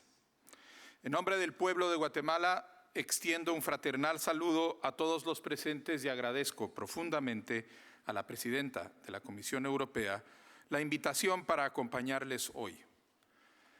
La presencia de nuestro país en esta segunda edición del Foro Global Gateway es una valiosa oportunidad para comprometernos con el avance del multilateralismo y el fortalecimiento del orden internacional basado en reglas, para renovar los lazos de cooperación que nos vinculan con nuestros socios internacionales y para consolidar alianzas que generan impactos tangibles en nuestras comunidades. Guatemala tiene una relación muy especial con la Unión Europea que está entre nuestros tres principales socios comerciales. Desde la entrada en vigor del Acuerdo de Asociación entre Centroamérica y la Unión Europea en el año 2013, nuestras exportaciones anuales a los países de la Unión Europea se han duplicado con un crecimiento anual compuesto de 5.5%. Guatemala y Europa están unidas por valores comunes. En los últimos años, el pueblo y gobierno de Guatemala hemos luchado para proteger, preservar y profundizar nuestra democracia, para garantizar el respeto de los derechos humanos y para renovar nuestra convicción de vivir en un Estado de Derecho, esfuerzo en el que hemos estado acompañados por la Unión Europea. A pesar de las dificultades, hemos trabajado para impulsar condiciones que garanticen la transparencia, la estabilidad y la confianza en los procesos de inversión. Los resultados están a la vista y hoy podemos decir que Guatemala es un socio confiable para la Unión Europea. Nuestra economía es la más grande de la región, ya que 4 de cada 10 productos centroamericanos se fabrican en Guatemala. Y eso hace que seamos un destino importante para la atracción de nuevos capitales y para el desarrollo de la creatividad y la innovación. Desde que nuestro gobierno asumió, hemos desarrollado con mucho éxito diversos procesos para limpiar el aparato público y cerrar espacios a la corrupción. Estos esfuerzos han creado un entorno más sano y seguro para la inversión y están rindiendo frutos. Nuestro Producto Interno Bruto Real creció 3.7% en 2024 y este año se proyecta un crecimiento del 4%, de los mayores en América Latina. Nuestra deuda pública se mantiene en 27% del PIB, la más baja del continente, y nuestra deuda pública neta está en 16%. Durante el primer trimestre de este año, los flujos de inversión extranjera directa alcanzaron 476 millones de dólares y la inversión doméstica creció en 12.8%. El turismo está en auge, con un crecimiento del 16% anual. Por eso, todas las calificadoras de riesgo crediticio han incrementado la calificación de Guatemala con perspectiva estable y positiva. Standard & Poor's nos otorgó la calificación más alta de nuestra historia, BB+, en mayo pasado. Y Moody's y Fitch también nos han asignado perspectivas positivas en la categoría más cercana al grado de inversión. La posibilidad de recibir inversiones que propicien la transformación de sectores clave como la energía, la conectividad digital, el transporte, la salud y la educación es una oportunidad histórica que Guatemala está decidida a aprovechar con visión y responsabilidad. Mi gobierno está plenamente comprometido a actuar de manera eficiente en ese contexto y una prueba de ello es que hemos sido ya sede de varios eventos bajo el paraguas del Global Gateway. El Foro de Inversiones Motagua, invirtiendo en economía circular, la iniciativa Global Gateway Transición Digital e Inclusiva y la Semana de la Alianza Digital Unión Europea, América Latina y el Caribe 2025. El apoyo de la estrategia Global Gateway a las inversiones en la región está teniendo sus primeros frutos en distintos proyectos en Guatemala a través de la promoción, innovación y competitividad de pequeñas empresas, así como en el acceso de estas a servicios digitales. En este sentido, quiero destacar 3 acciones concretas que vemos como ejemplo derivado de la cooperación y que son reflejo del espíritu transformador del Foro Global Gateway en mi país. Primero, la recuperación de la cuenca del río Motagua. Segundo, el proyecto Ver Crecer para cadenas agrícolas sostenibles. El tercero, el programa Petén Más Sostenible para la conservación de la gran selva maya. Pero la cooperación que nos une va más allá de la economía y la cooperación. En 2023, el respaldo de la Unión Europea, junto con otros socios internacionales, fue vital para que el pueblo de Guatemala defendiese con éxito su voluntad soberana expresada en elecciones libres, ante el intento de vulnerarlas por élites político-criminales que continúan intentando socavar la democracia desde algunos espacios del aparato de justicia. Agradecemos el respaldo que la Unión Europea y sus Estados miembros nos han brindado en este proceso. Entendemos que la defensa de la democracia es una causa común que une a nuestros pueblos y que la colaboración en esta tarea es parte de un esfuerzo global para promover principios fundamentales de libertad, justicia, equidad y paz. En el año 2026, Guatemala renovará las autoridades de sus principales órganos de justicia, incluyendo el órgano electoral y el cargo de fiscal general. La observación internacional será indispensable para asegurar que esta renovación se desarrolle de forma legítima y transparente. Y por eso agradecemos la decisión de acompañar estos procesos de elección mediante una nueva misión de observación de la Unión Europea que contará con todo nuestro apoyo. Concluyo expresando el sincero compromiso de Guatemala con el multilateralismo como vía para fortalecer la gobernanza global y promover sociedades más equitativas, cohesionadas y sostenibles, para reducir la alarmante desigualdad que bloquea nuestras posibilidades de buscar y encontrar el bienestar de nuestros pueblos.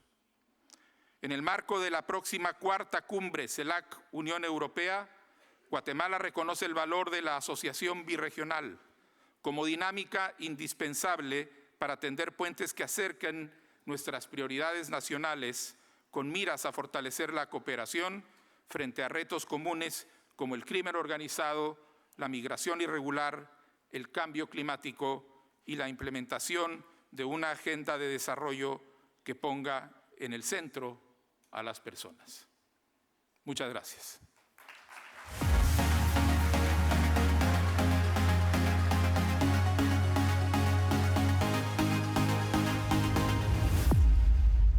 Thank you very much indeed, and thank you, ladies and gentlemen, for your attention. Please welcome to the stage our next speaker, His Excellency Taye Atske-Selassie, President of the Federal Democratic Republic of Ethiopia.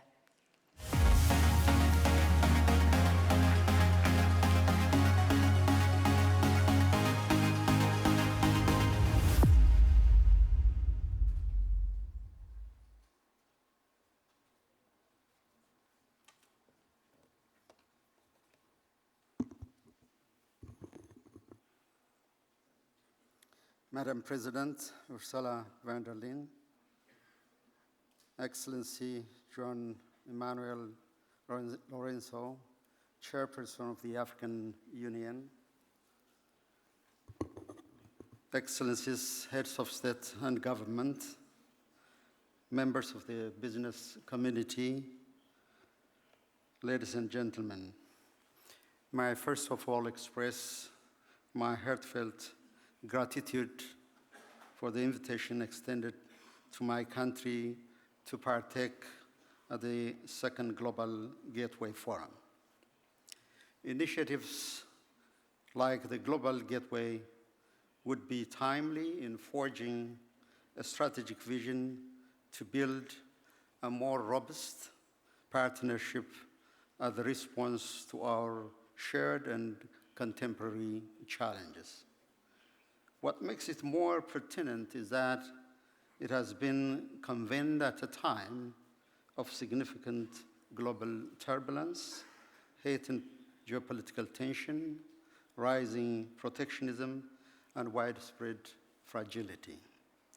Initiatives of such types are best positioned to forge stronger collaboration and partnership. The forum is a milestone in Ethiopia's 50 years relationship with the European Union. Our cooperation was able to gather a new impetus since the signing of the 2016 Joint Declaration for a Strategic Engagement. We are moving from traditional cooperation to a partnership focused on strategic and result-oriented goals.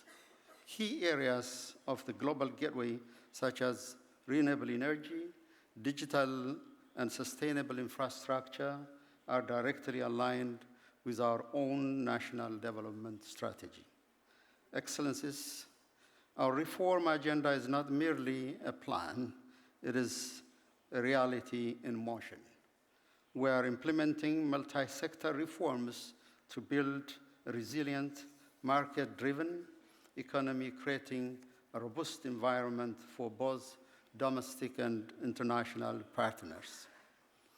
Ethiopia's readiness for such a grand initiative is best exemplified by our ambitious strides in key sectors. First, we made renewable energy a bedrock of our prosperity. Last month, we fully inaugurated the Grand Ethiopian Renaissance Dam, a landmark project funded by our own people, generating over 5,000 megawatts. It is a powerful engine for clean, sustainable development for Ethiopia and the entire East Africa region, and beyond for that matter. It provides a decent life for millions of women and girls who often make a back-breaking search for firewood. This national effort is complemented by EU-supported projects like the Renewable Integrated Sustainable Energy and Digitalization Agreement signed by the EU. France and Ethiopia will rehabilitate and modernize our old national grids, saving significant energy and reducing power outages by half. Second, to attract such partnership, we have built a robust investment ecosystem.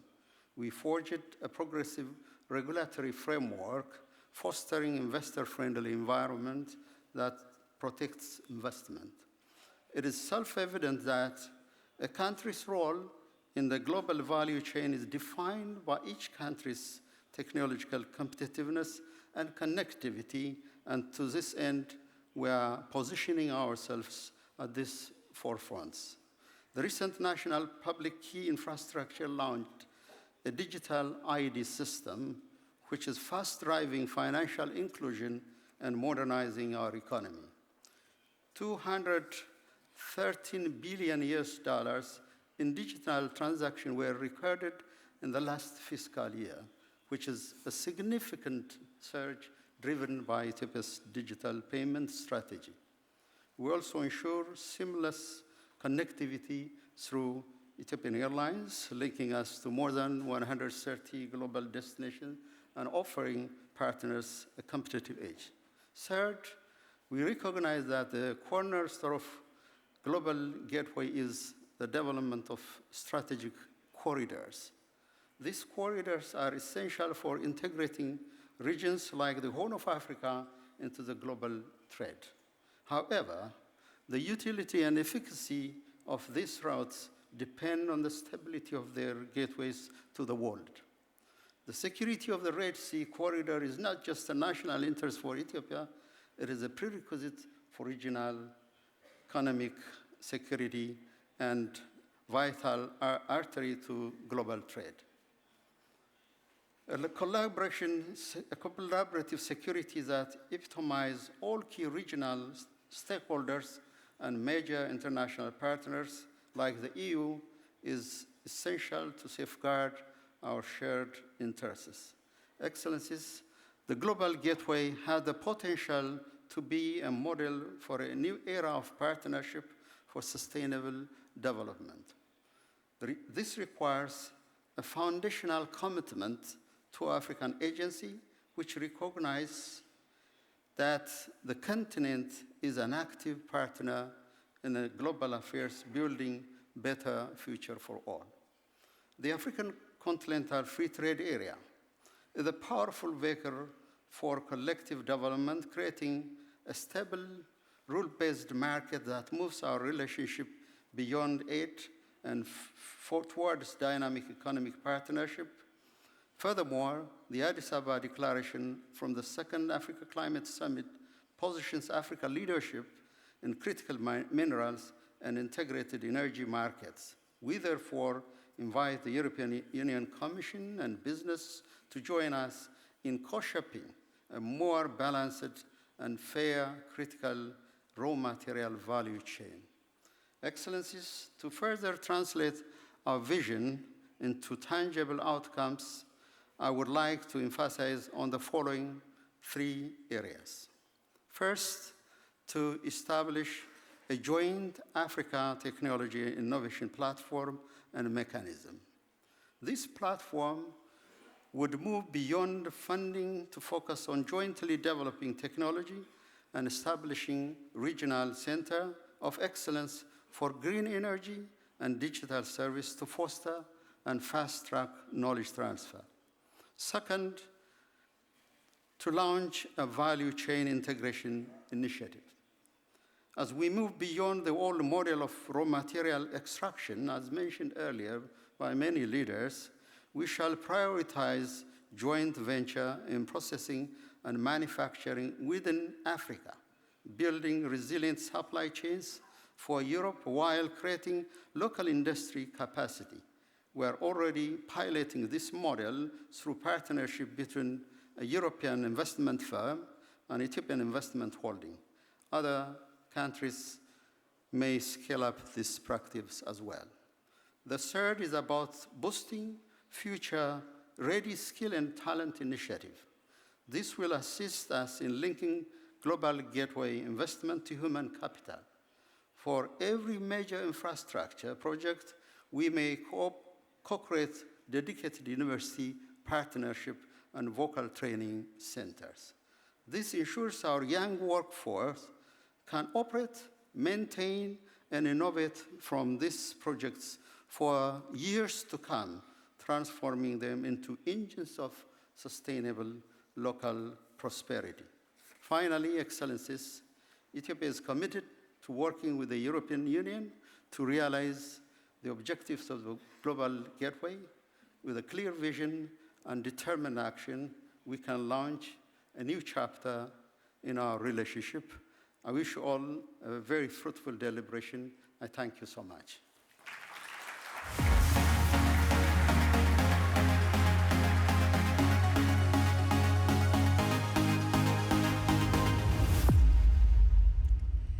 Thank you very much indeed. Our next speaker is His Excellency Luc Frieden, Prime Minister of the Grand Duchy of Luxembourg. Thank you.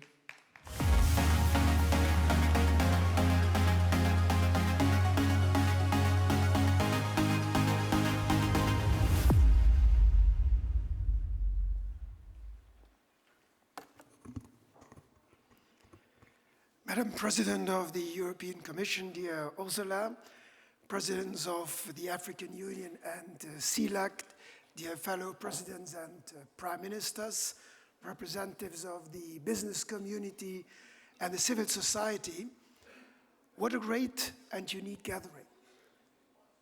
Because it is quite rare that political leaders and the business community and civil society meet, and it's even more rare that we bring together different parts of the world. And that is why I believe that this initiative, the Global Gateway, is so important, especially in these times of profound changes. They were mentioned in the opening remarks by Ursula von der Leyen. They were mentioned by other colleagues here. International law is being challenged. We see profound technological changes, AI and others. We see climate change moving on. And so in these times, I think that partnerships and cooperation are crucial. And that is exactly what we, the member states of the European Union, what the EU is looking for, to strengthen partnerships with other parts of the world on equal terms and to our mutual benefit.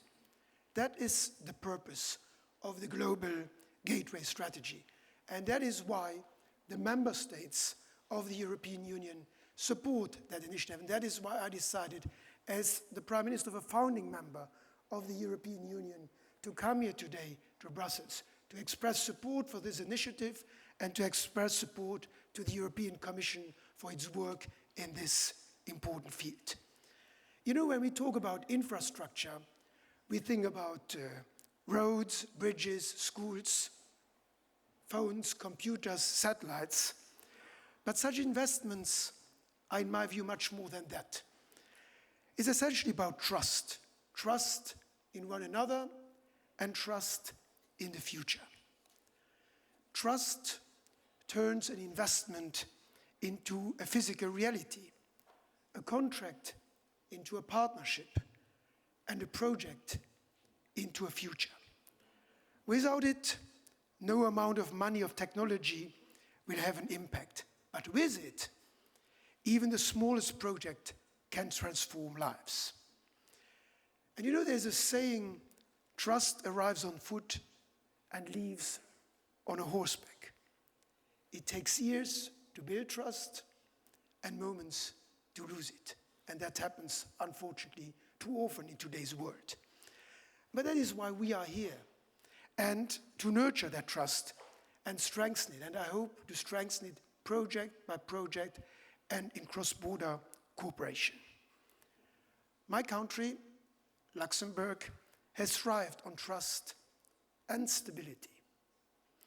Throughout our history, we have lived at the crossroads of bigger powers. We learned how to navigate between those powers, how to build trust with each of them, and even sometimes to be a bridge between them. A bridge between North and South, East and West, between large economies and small communities. And that is also why we believe so strongly in a rules-based international order. That's why we fight for international law. And that's why we are such a convinced member of the European Union, which is a unique project of peace, of democracy, of prosperity, yes, of international law. Ever since, Luxembourg has been an enabling platform that brings people and capital and ideas together to develop concrete cross-border solutions to create common prosperity in connectivity, space, health, finance.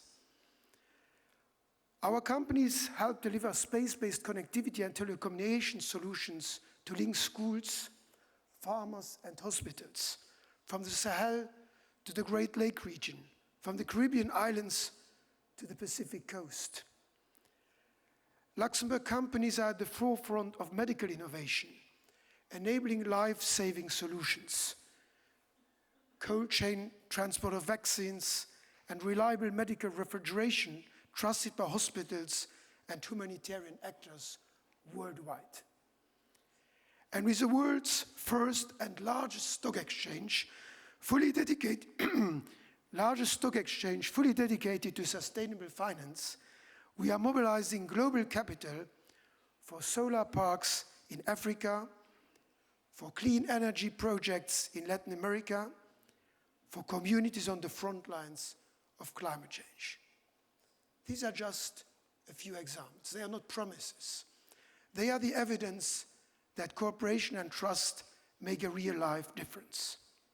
And that is also the spirit of the Global Gateway.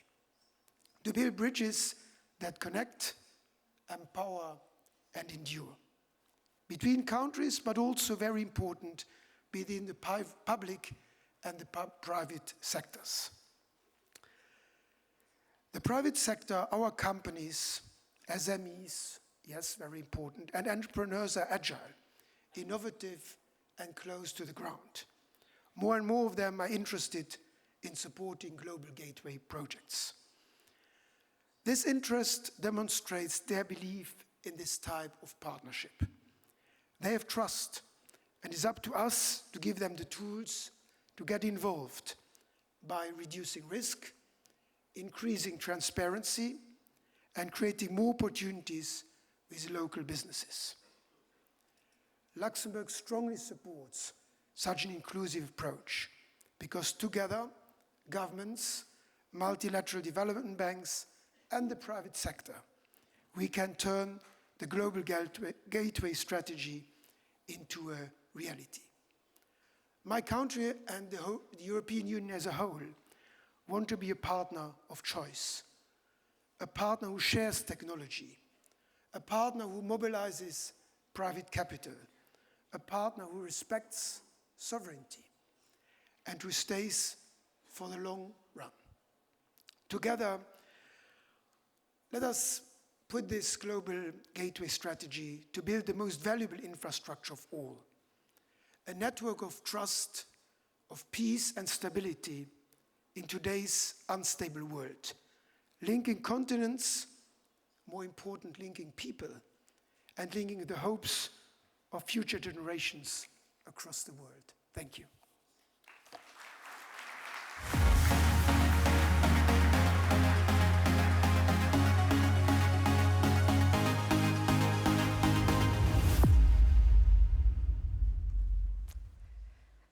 Thank you very much. Please welcome to the stage our next speaker, His Excellency José Ulisses Correia e Silva, Prime Minister of the Republic of Cabo Verde.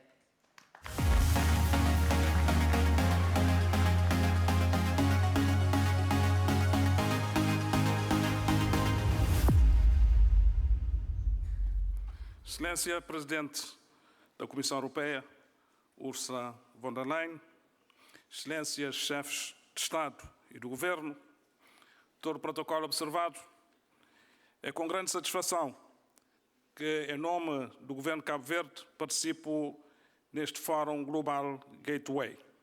Em 2023, a quando da realização do primeiro Fórum, a nossa expectativa era grande. A nossa presença aqui, nesta segunda edição, é o reconhecimento da importância da iniciativa Global Gateway para as nossas relações políticas, económicas e de parceria para o desenvolvimento na base de confiança mútua. Excelências, numa conjuntura geopolítica turbulenta, é sim hora de uma nova conversa estratégica. Temas como democracia, paz, segurança, multilateralismo, desenvolvimento sustentável, desigualdades e ação climática continuam relevantes, são cada vez mais relevantes, pertinentes e necessários. Tão importante como os financiamentos, hoje ganha especial atenção valores partilhados que sustentam as nossas democracias, a globalização da economia, o direito internacional e a Carta das Nações Unidas. A União Europeia, posicionando-se de forma robusta em defesa de valores partilhados, da paz, do multilateralismo, do respeito pela dignidade humana e da ação climática, tem nos países africanos parceiros privilegiados em prol de causas que nos são comuns. A Agenda 2030 para o Desenvolvimento Sustentável tem perdido fôlego face à emergência de várias situações de crises e situações geopolíticas críticas. É preciso revitalizar a Agenda 2030 e ter em conta as especificidades dos CITES e as suas especiais circunstâncias, como resulta da declaração recentemente aprovada. Os CITES são 39 países, são 39 votos nas Nações Unidas. Somos pequenos em território terrestre, mas grandes em território marítimo. Representamos recursos marinhos, biodiversidade e contribuição para a conectividade e a segurança marítima cooperativa. Esta dimensão é importante para uma aliança geoestratégica mutuamente vantajosa entre a União Europeia e os CITES. Cabo Verde quer valorizar o seu posicionamento no corredor do Atlântico Médio entre o continente africano, a Europa, os Estados Unidos da América e o Brasil. Valorizar do ponto de vista económico e de segurança marítima cooperativa. De forma consequente, com este desígnio, afetamos os recursos da Global Gateway em projetos nas áreas da economia azul, da transição energética e da economia digital, que são áreas estratégicas para o aumento da resiliência, para a diversificação da nossa economia e para a integração de Cabo Verde na logística e no comércio regional africano. No quadro da nossa parceria especial com a União Europeia, temos desenvolvido iniciativa de presenças marítimas coordenadas e a participação no mecanismo europeu de apoio à paz, com foco na segurança marítima. Sediamos o Centro Multidimensional de Coordenação Marítima da Zona G, que integra Guiné-Bissau, Senegal, Gâmbia e Mali, com um papel importante na vigilância marítima. Cabo Verde faz parte das OPACas, Zona de Paz e de Cooperação no Atlântico Sul. Termino na expectativa de que podemos e devemos reforçar a nossa aliança estratégica através da confiança política, da parceria para o desenvolvimento das relações económicas e da participação do setor privado. Muito obrigado. Together we are stronger.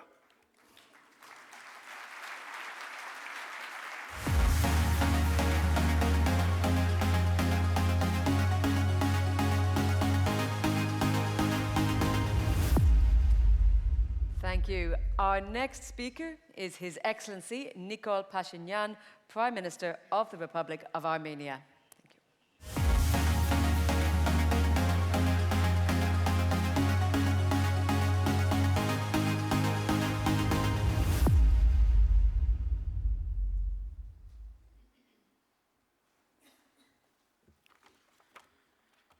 Thank you very much, Madam President, Excellencies, distinguished colleagues, ladies and gentlemen. First of all, I would like to thank President von der Leyen for this global gateway vision. It is very symbolic that during the first Global Gateway Forum, Armenia introduced our newborn initiative, Crossroads of Peace, with the vision to become an important hub for East-West and North-South connectivity.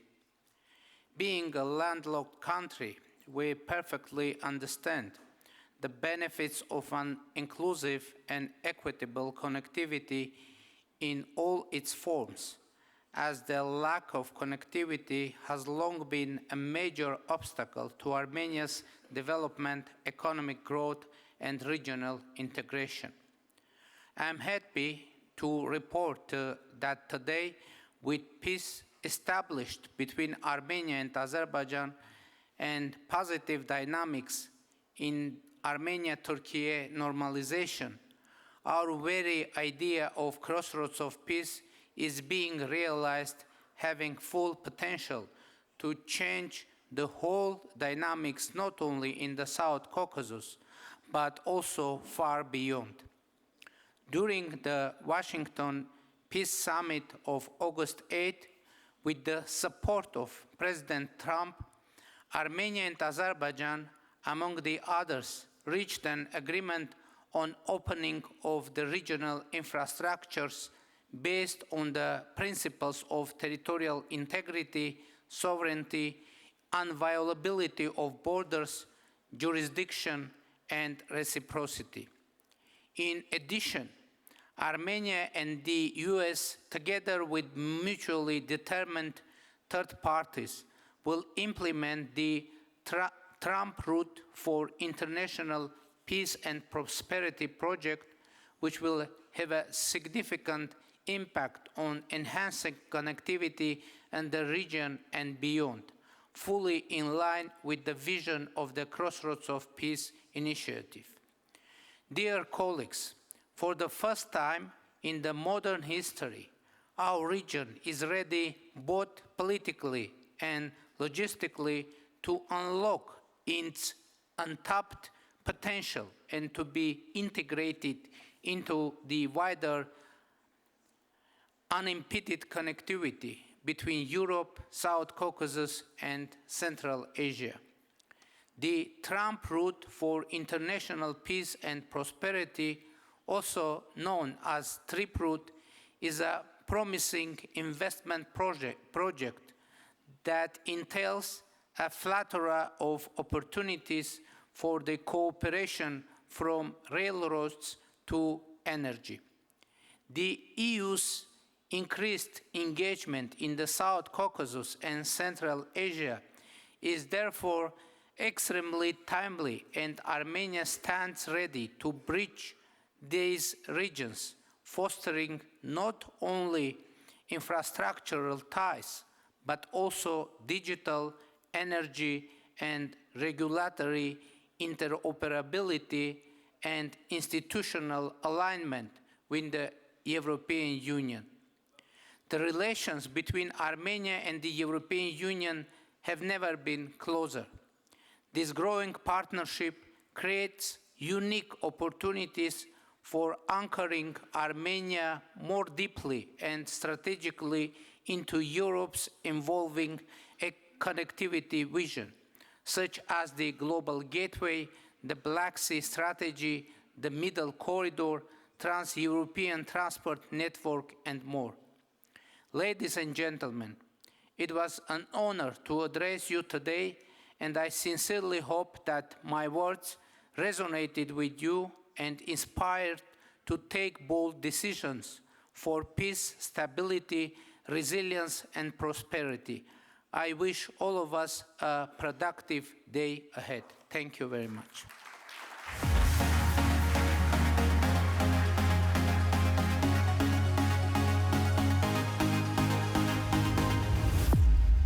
Thank you. I'm sure we all echo your sentiments and hope for a productive day and a productive 2 days here at the Global Gateway Forum 2025. Our next speaker is His Excellency Dickon Mitchell, Prime Minister of Grenada.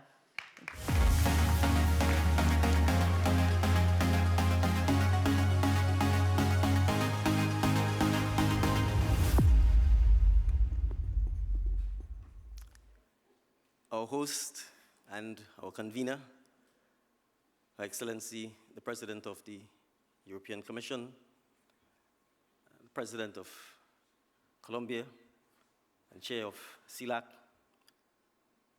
the President of Angola and Chair of the African Union, the President of the Republic of South Africa, and Chair of the G20, fellow distinguished heads of state, heads of government, members of the business community, civil society, multilateral development banks. I recognize, sitting next to me, the Deputy Secretary General of the UN.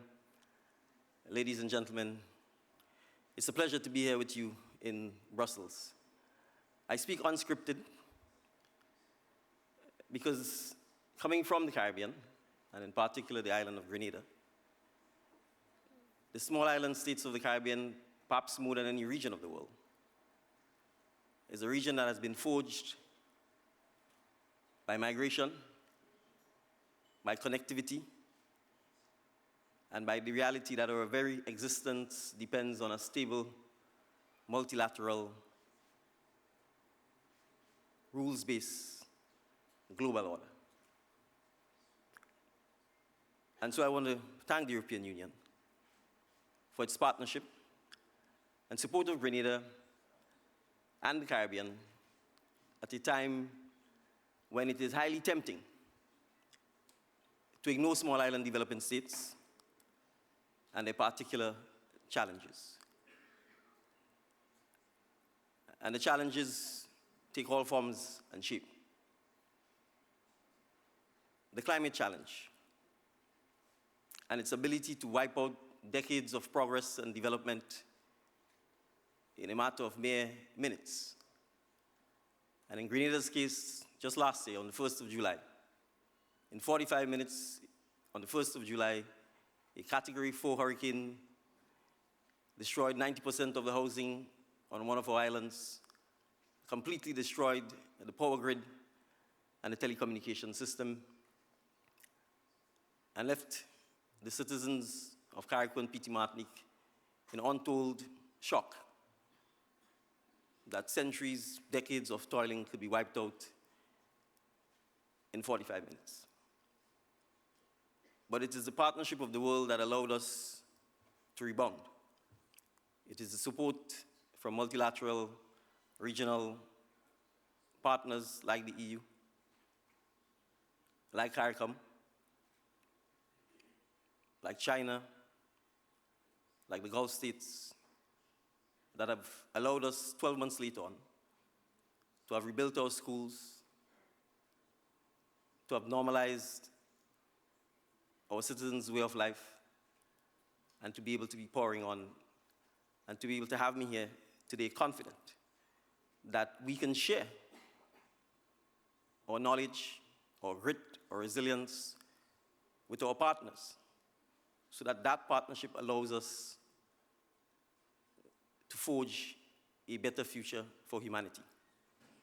And so I want us to remember, as we talk about investment and infrastructure and trade and development, the why. Who are we doing this for? So let us remember that in Africa, that 70% of the population has a mean age of 20.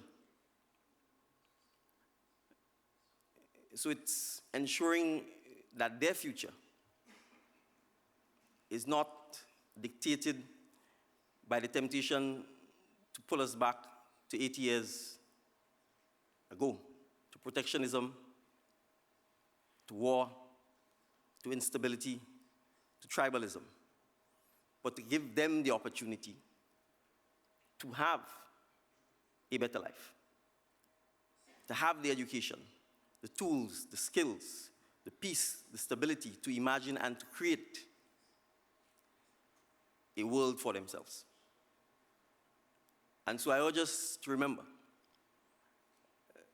that the investment should not only be in infrastructure, but in human capacity, in education, in skills training, in the right values, so that we remember that there is no better human being because you live in the north, and a lesser human being because you live in the south, or no better human being because you choose a particular political system, and a lesser human being because you choose a different particular system. And that we invest in the education that is needed to build the human capacity to transform the world. So I thank our hosts for giving us this opportunity to have this conversation and to make sure that over the next 2 days, we don't just think about capital and goods, but that we think of the humanity of tomorrow. Thank you.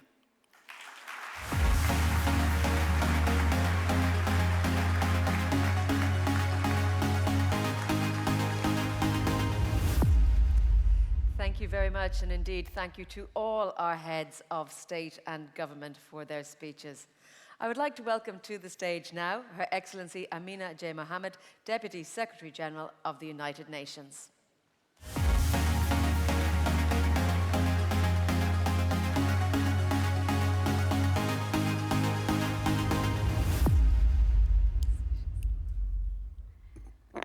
Her Excellency Ursula von der Leyen, President of the European Commission, our Chair of the African Union, President Lourenço, Excellencies, friends, ladies and gentlemen.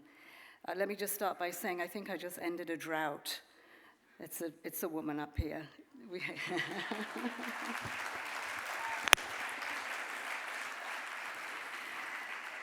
It is an honor to join you here today on behalf of the Secretary General. President von der Leyen, I thank you for your leadership and for convening the Second Global Gateway Forum. I also thank you for your engagement at the United Nations General Assembly and your commitment to peace, to justice, to human rights and solidarity. The European Union and the United Nations were both born out of the ashes of a devastating war. Our partnership has delivered from humanitarian responses to climate action to the protection of human rights. And the EU-UN Spotlight Initiative stands as proof because it was the largest global effort to end violence against women and girls.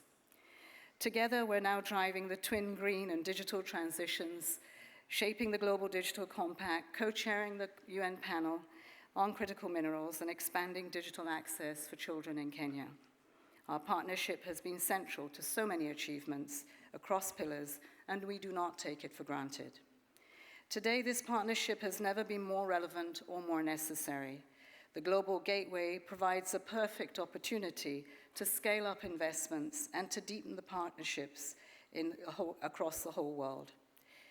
Sadly, conflict is spreading, inequalities are deepening, and climate shocks are intensifying. And we just had the Prime Minister of Grenada remind us that the Charter was in fact about we the people. But these headwinds are not insurmountable. We have the roadmap to overcome them, the 2030 Agenda, the Paris Agreement, and more recently, the Pact for the Future, that provide clear pathways forward. We also have the tools. Ours is an age powered by science, technology, and innovation, from renewables to AI, to life-saving advances in health and in agriculture. So now really is the time to use them for our challenges and opportunities. 3 imperatives stand out. First, that sustainable development requires finance, but it requires it at scale. It requires it with a sense of urgency. Official development assistance remains critical, but it's a small fraction of what the world needs. The SDG financing gap exceeds $4.2 trillion a year. ODA must be leveraged to unlock the partnerships of the private sector, international financial institutions, and innovators. Help us to create those enabling environments that we're often told that we lack. We must ensure that women-led enterprises and youth innovators can access that financing, because inclusive growth does depend on inclusive investment. The severe commitment provided a catalogue of recommendations that we must bring to fruition. The G20 leadership of South Africa has underscored the importance of debt, but also in their recent work on the cost of capital, the necessity for putting that at the center of the discussions that we have in these 2 days. The second reflection on climate, the goal of limiting long-term warming to below 1.5 degrees Celsius must continue to guide all our actions, even as we cross that threshold. Just a few weeks ago, over 100 parties to the Paris Agreement came together at the UN Climate Summit to reaffirm their climate ambitions. And this was representative of 80% of those emissions. The Climate Summit demonstrated that many countries are stepping up, but not yet at the pace or the scale that's needed. Ahead of COP30, every country should finalize their NDC as soon as possible. Belém must succeed in doing a number of things delivered to keep credible the plan for 1.5, including the mobilization of $1.3 trillion annually in climate finance by 2035, and also providing developing countries with clear signals on how to exceed their targets and seize the opportunities in the clean energy transition. The third is perhaps the most important. On peace, we must ensure respect for the rule of law and the territorial integrity. In Europe, communities are shattered by the war in Ukraine. In Sudan, hundreds and thousands of civilians remain trapped under siege. Famine conditions persist, and humanitarian supplies cannot reach those in desperate need. In Gaza, countless civilians have been deprived of food, water, and medicine while facing relentless bombardment. We need an immediate and a permanent ceasefire, the immediate and unconditional release of all our hostages, and the unfettered humanitarian access.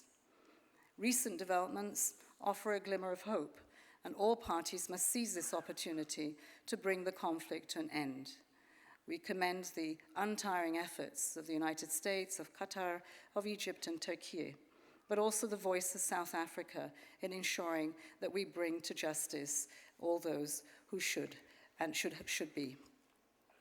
Meeting these 3 imperatives, finance, climate, and peace, demands genuine partnerships, exactly what the Global Gateway itself represents. Its 360-degree approach recognizes what truly drives impact, combining infrastructure with investments in quality education, decent jobs, good governance, and human rights. Digital connectivity becomes the gateway to health and social protection. Clean energy becomes the catalyst for economic growth.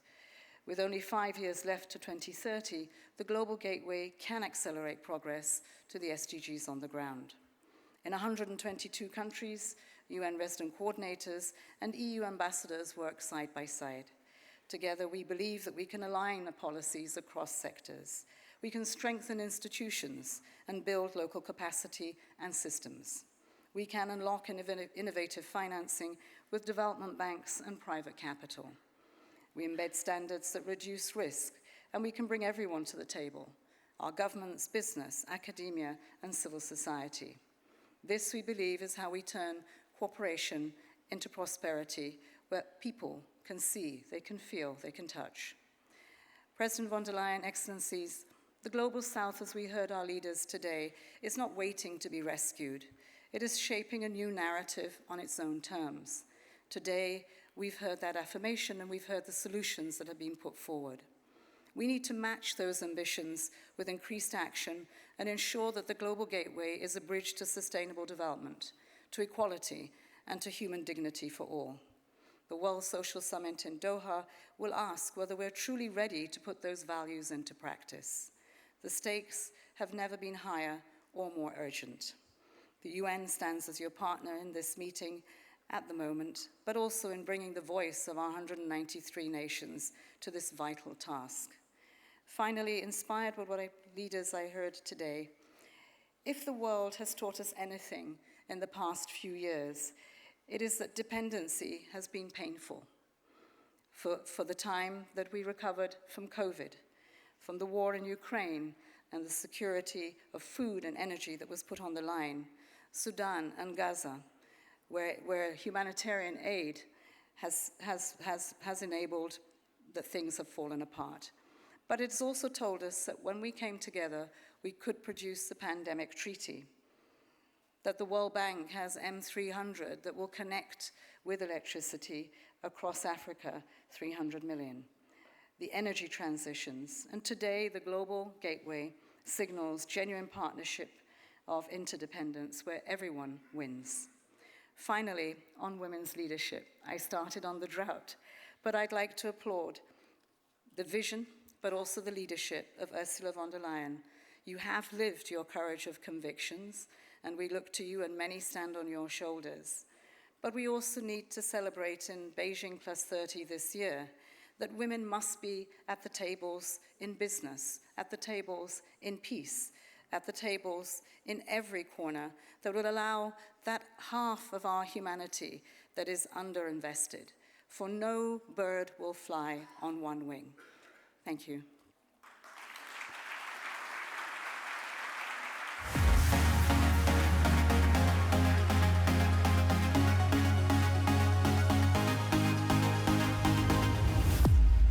Thank you so much for your insight and words. We are now at our final speaker for this morning's opening session, so it is my pleasure to introduce to you His Excellency Ajay Banga, President of the World Bank Group. Thank you.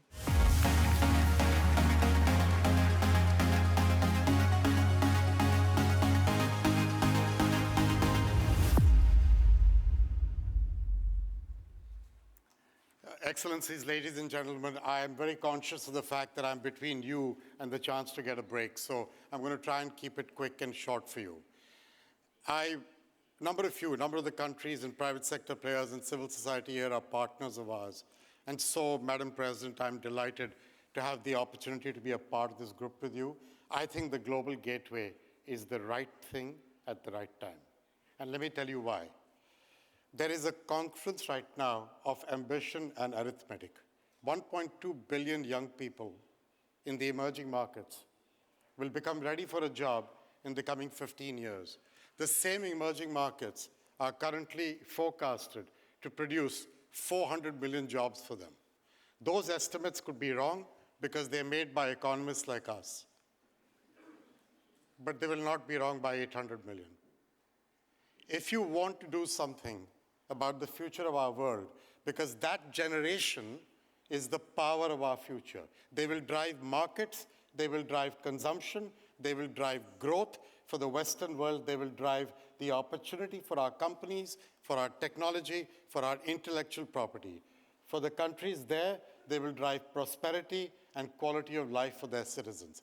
This is what every politician promises to their citizens, quality of life and jobs. 800 million people may not have that opportunity. It is really important for all of society to think about those like the Prime Minister of Grenada just said. My view is that to create jobs for them, we cannot do it the way Ursula said, only with government money, only with multilateral bank money. We have to get the capital, the ingenuity, the innovation, the technology, the urgency of the private sector to come to play at the table. To do that well requires partnership. To do partnership well requires us to all understand we can't do it alone. And so what I'm saying for the World Bank Group, what we've been doing, is very clearly in the job space, two sets of thinking. The first one is, how do you create jobs and growth in an economy? First, you must have infrastructure, not just physical, bridges, roads, airports, electricity, digitization, but human capital, skilled and educated and healthy. Second, you must have the environment in that country for businesses to prosper, rules, regulations, ways of operating and governance. And third, you need the catalytic capital for the private sector. Our institution, like many others like us, the EBRD is here, others are here, EIB, we have the ability to provide all parts of that puzzle. IBRD and IDA, a number of my friends here in the governments know, we provide work on the infrastructure, both physical and human. Our Knowledge Bank provides the capacity for those rules, but we also provide performance-based financing for those rules to be implemented. And then finally, IFC and MIGA provide the catalytic capital. That's one set of things. The second set is, we cannot keep creating jobs in the emerging markets, which essentially look to outsource jobs from the Western world to provide for this capacity. That model will not continue to work. There is a political challenge in the developed world around that model. And therefore, you have to find sectors that are locally relevant jobs for those countries. What are those? Infrastructure, its construction, and then what it enables. Second, agriculture for small farmers. Very important, very critical for their productivity and to stay doing what they're doing on a farm. Third, primary healthcare and its delivery. Fourth, tourism. And fifth, value-added manufacturing of the type you heard from many here, including minerals and metals. A lot of what the World Bank Group is announcing for the last 2 years are exactly in these spaces. 300 million people in Africa to be connected to productive baseload power, not just one light and one fan, but the ability to be productive. Affordable baseload energy. Second, 1.5 billion people to be connected to primary health care. Think of the jobs for nurses, medical diagnostic technicians, and midwives that we can create. Third, focus on agriculture. We're going to put $9 billion a year into agriculture. It's the focus of our annual meeting next week, along with $5 billion of private capital mobilization. This is our route, and this is the partnership that I'm so proud to be participating in with the European Union. We are going to function with 18 such projects across the developing world, in Africa, in Latin America, and in Asia, focused on energy, focused on transport, focused on digitization. Partnership. Thank you. Thank you very much.